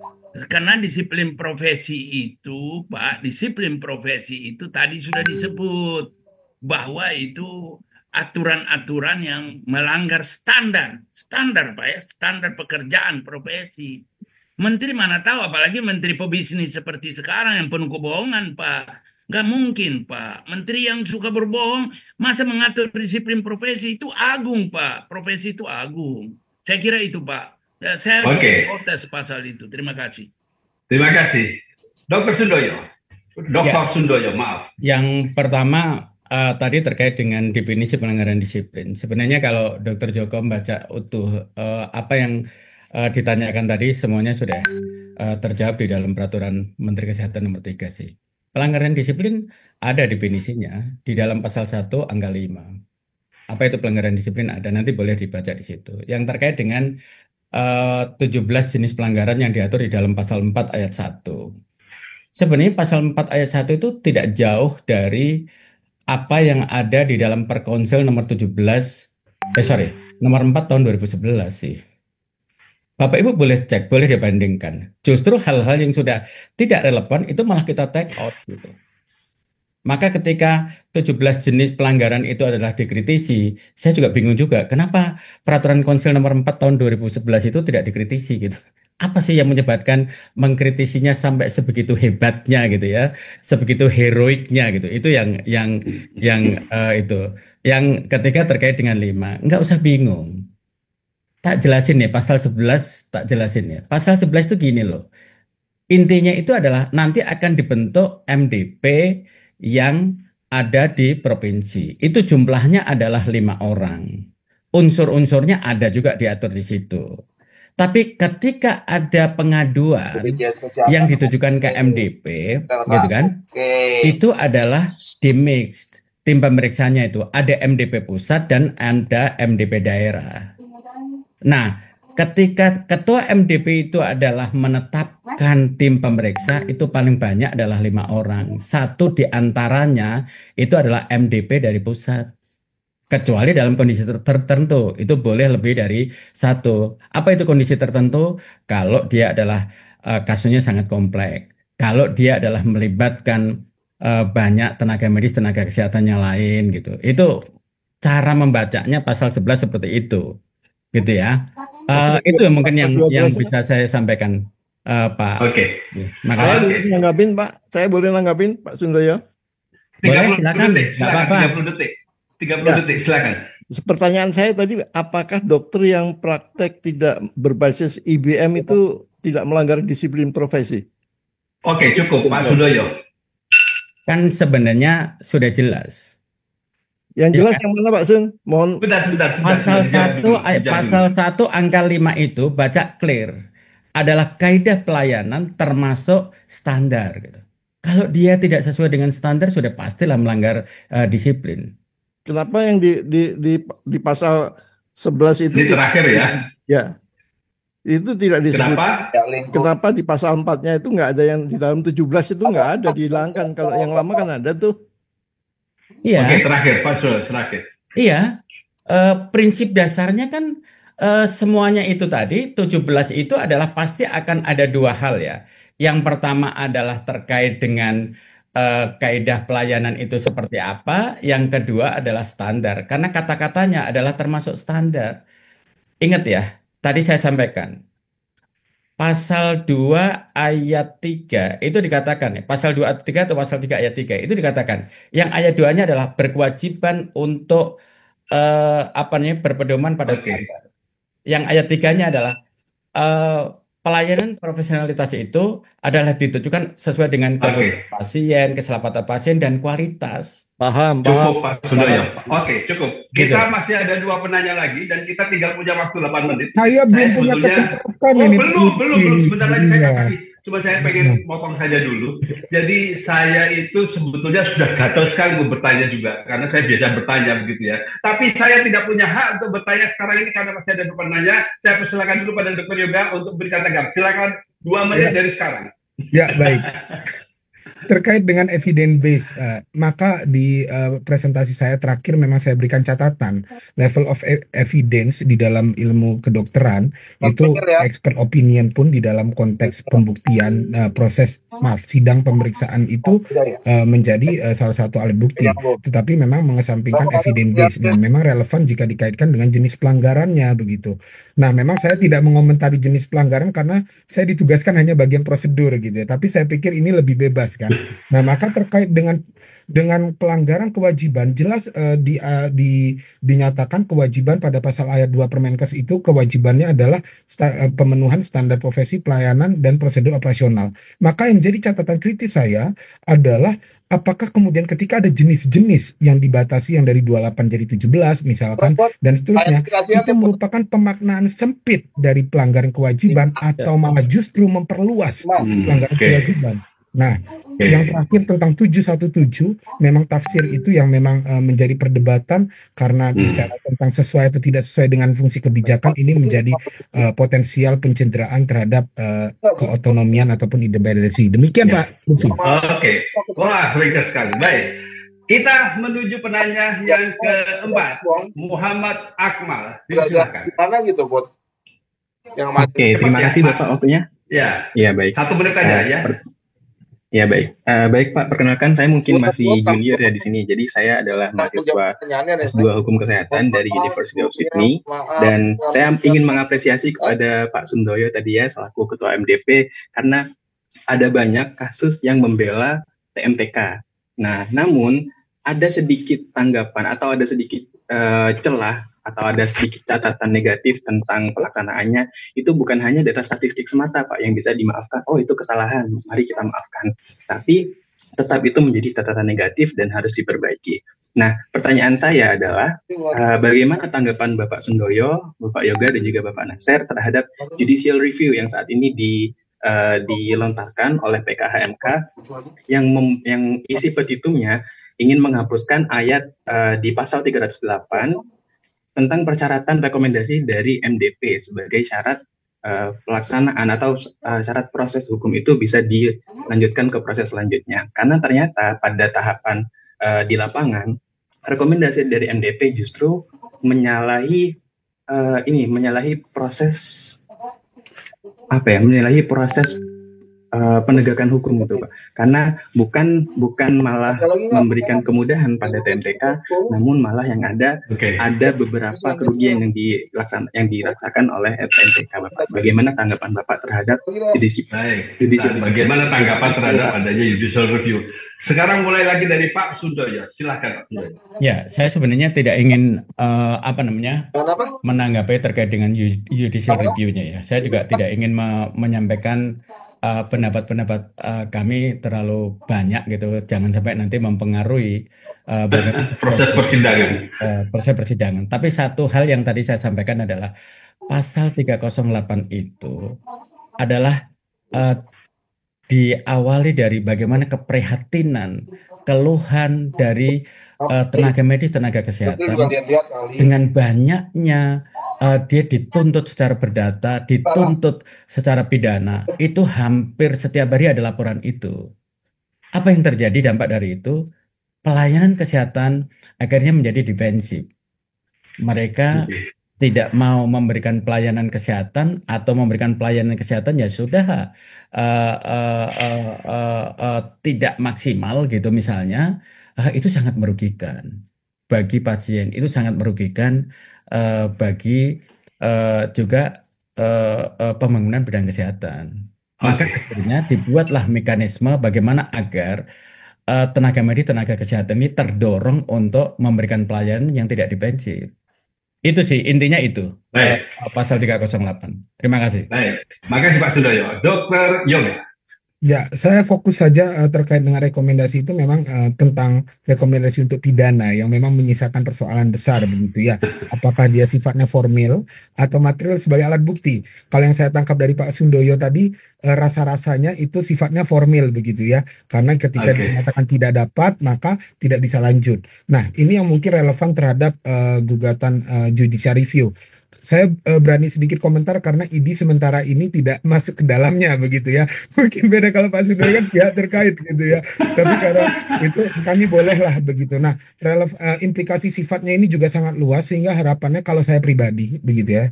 Saya pribadi berharap penegasan terhadap fungsi ini barangkali diperlukan begitu. Entah nanti masuk ke Permen 3 atau seperti apa gitu ya Pak Lutfi ya. Supaya Ya, kan menjadi tegas. Pada prinsipnya oke. saya pikir memang kalau ini sifatnya formil dan bukan dalam konteks dan hukum pidana itu berarti kan ada syarat formil yang harus dilalui. Memang ya alasannya menjadi saya pikir cukup rasional terhadap implikasi pencarian keadilan dalam konteks pidana. Saya tidak komentar lebih jauh. Terima kasih Pak Lutfi.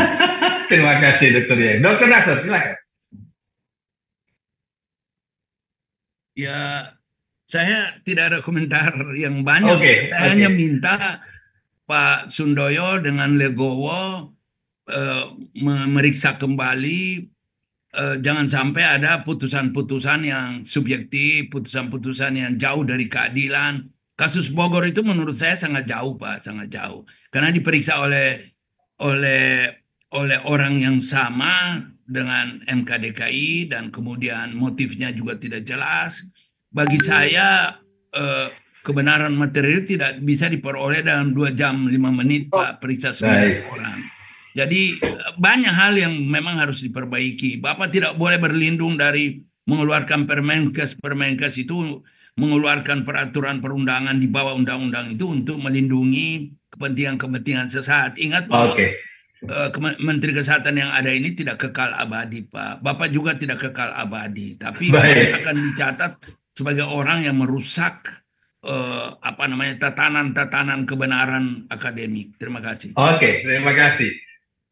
Masih satu penanya lagi. Setelah itu izinkan saya untuk merangkum. Setuju ya? Setuju. Terima kasih atas persetujuannya. Saudara Hari Nugroho, MKDKI keempat. Silakan.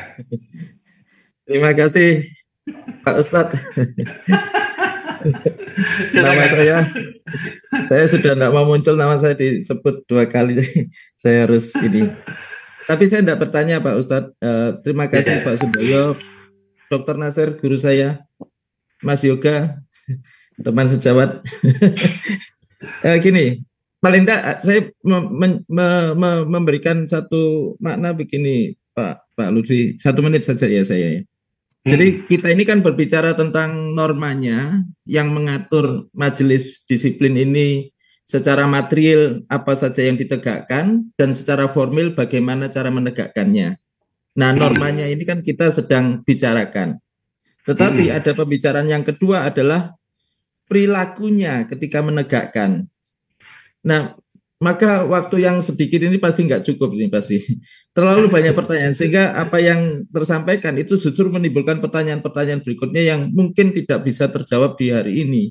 Dan kapan terjawabnya, saya tantang sekarang Pak Lutfi sama Dr. Efrila untuk menjawab itu di kemudian hari, karena sudah membuka ruang untuk bertanya. Dr. Efrila saja, saya nggak usah ditantang. Wah, bukan moderator. Nah, gini, saya menyimpulkan begini. Ada majelis disiplin profesi di pusat, ada majelis disiplin profesi di daerah. Padahal majelis disiplin profesi di daerah itu fungsi dan tugasnya itu sama dengan yang di pusat, di mana putusannya itu menjadi putusan yang sama kekuatannya dengan yang di pusat. Maka siapa yang di daerah? Ini pertanyaan penting.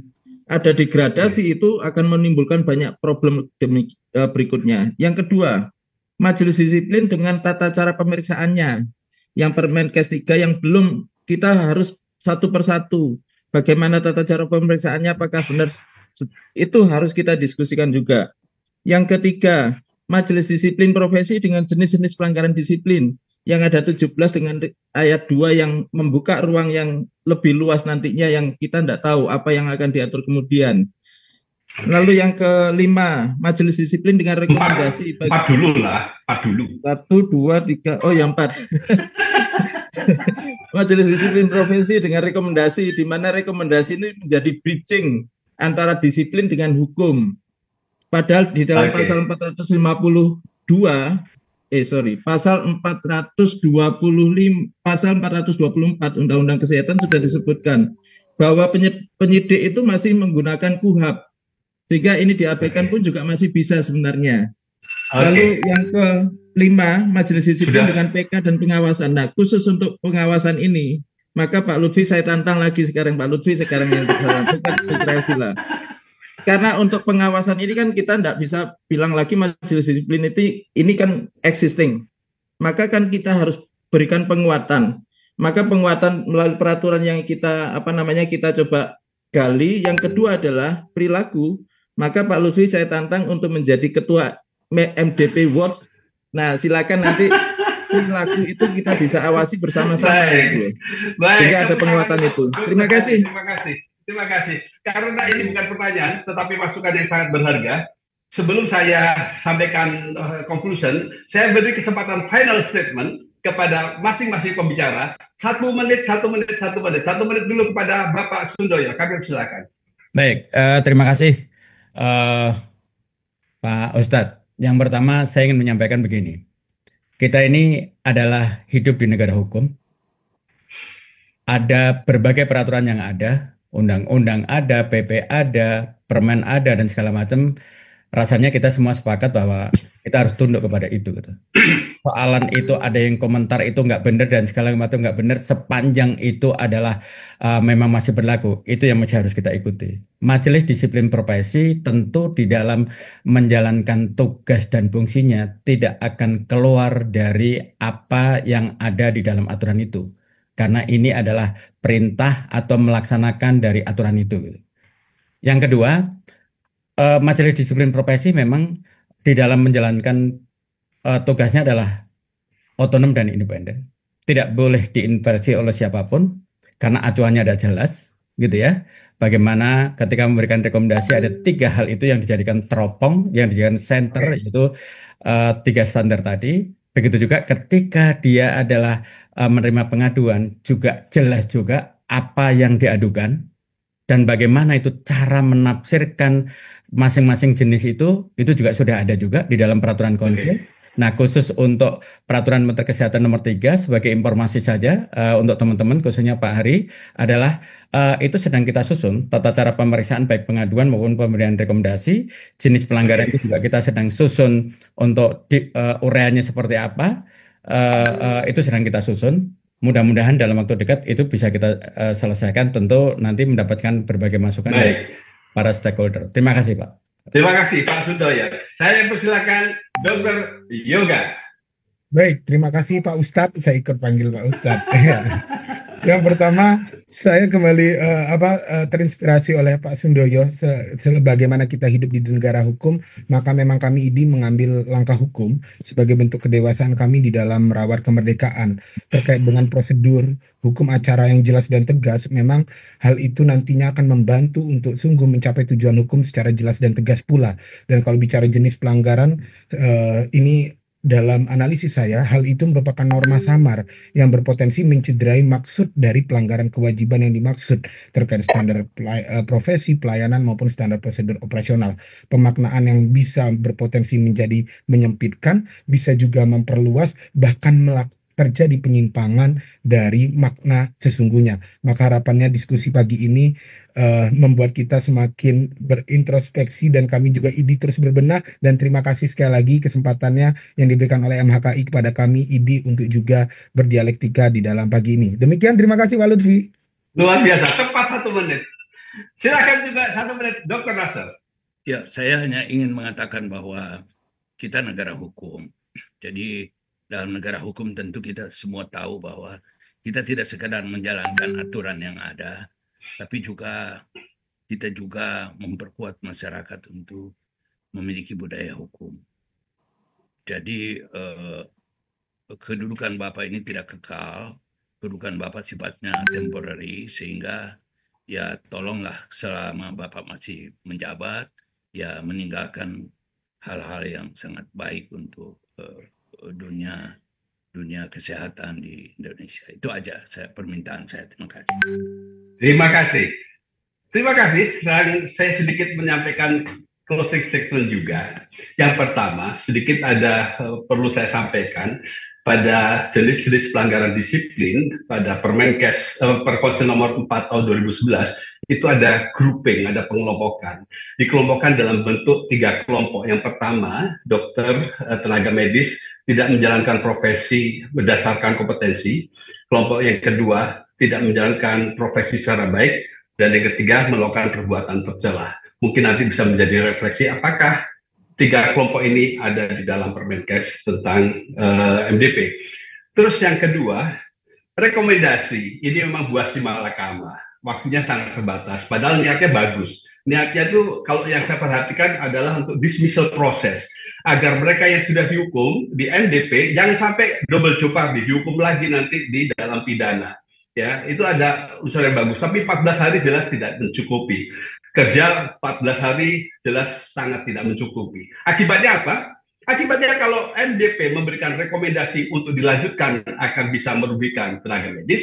Kalau memberikan rekomendasi untuk tidak dilanjutkan bisa merugikan masyarakat penerima jasa pelayanan. Apapun itu, MDP kali ini betul-betul diberikan mission impossible oleh negara.